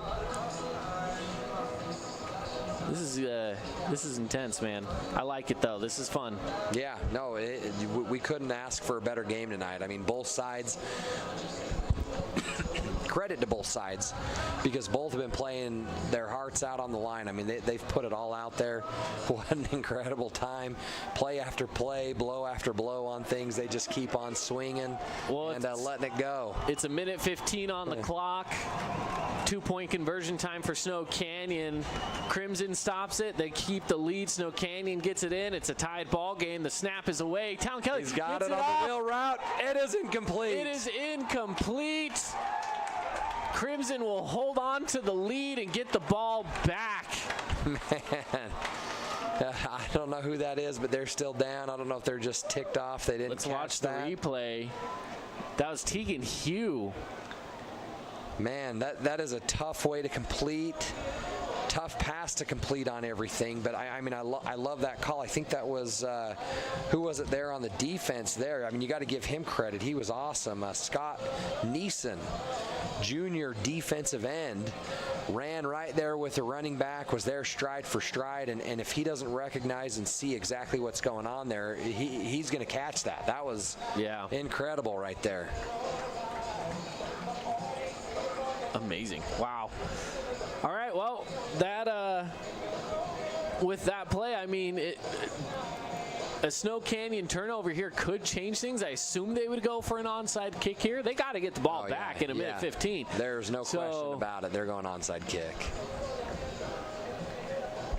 And Crimson set up for the onside kick. They've got one guy back just in case, but... Yeah, there's 1:15 left here in the fourth quarter. Crimson is up 27-25 in one of the most entertaining games I've seen in a long time, man. This is fantastic. Me too. This is crazy.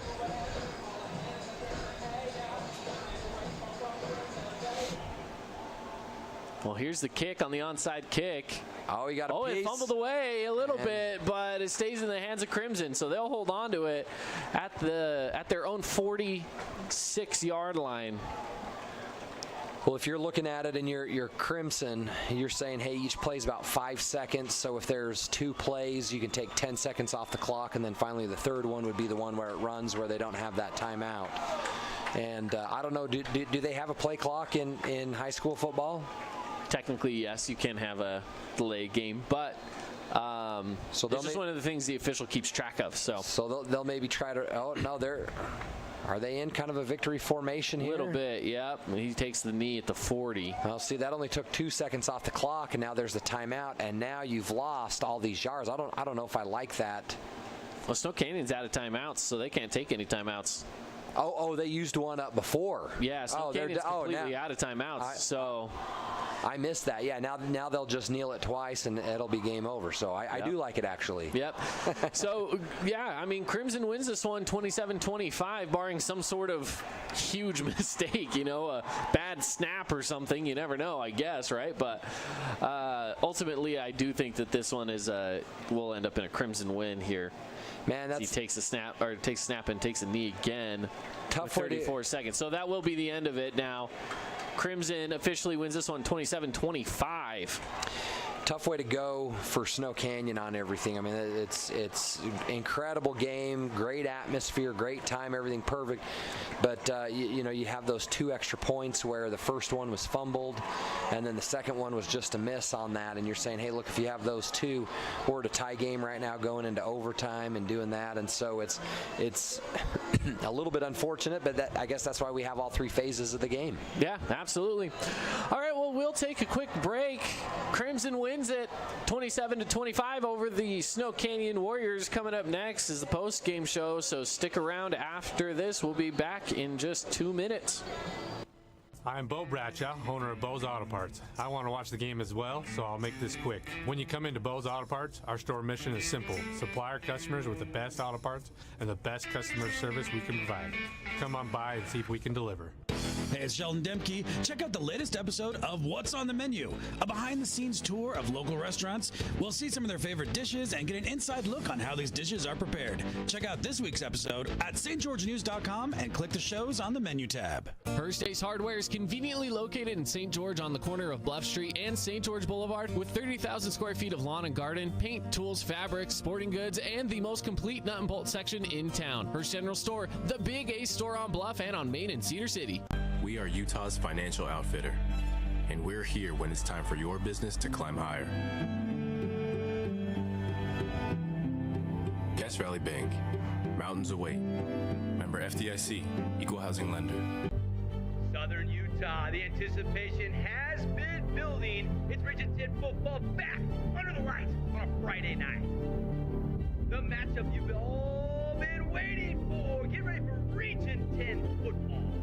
It's time! Incredible!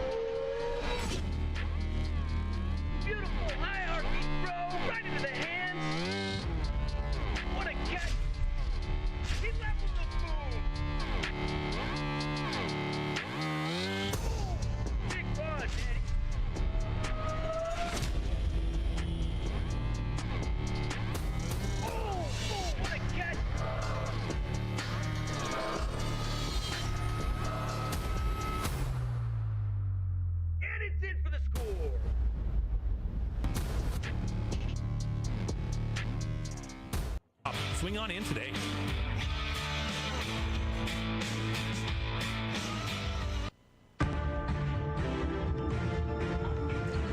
Welcome back in. It's the post-game show from Crimson Cliffs High School. It's Caden Formaster here and Kurt Anderson. Crimson Cliffs wins this one 27-25.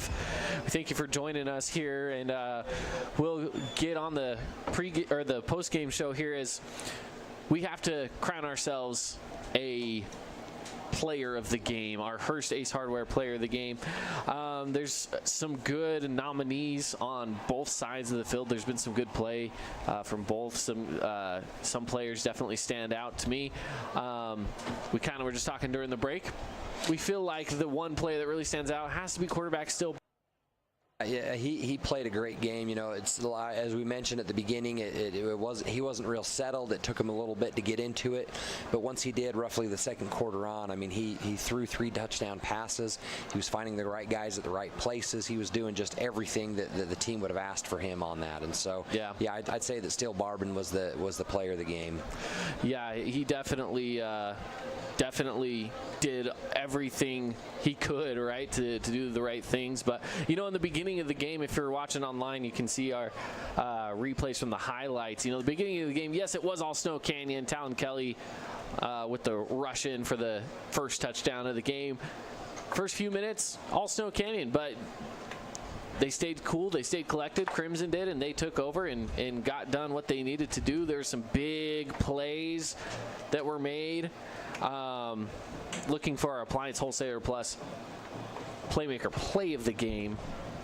I'm going with there's a good 57-yard touchdown pass from Steele Barbin to Tyler West.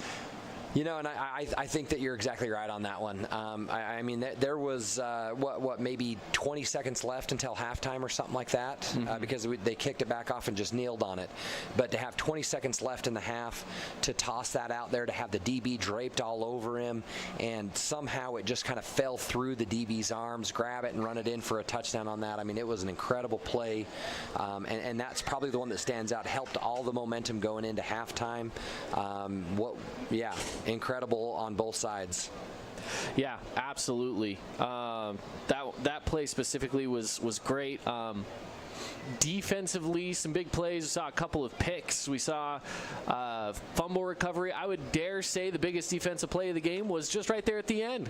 Kind of also a crucial part of the game as well, where they blocked that punt to get the ball back at the 2-yard line. I mean, that might as well be our Morgan Pest Control defensive play of the game as well, right? Yeah, man, there were a ton, and I guess that's just the bottom line is that this game just had a lot of firepower, a lot of fun stuff.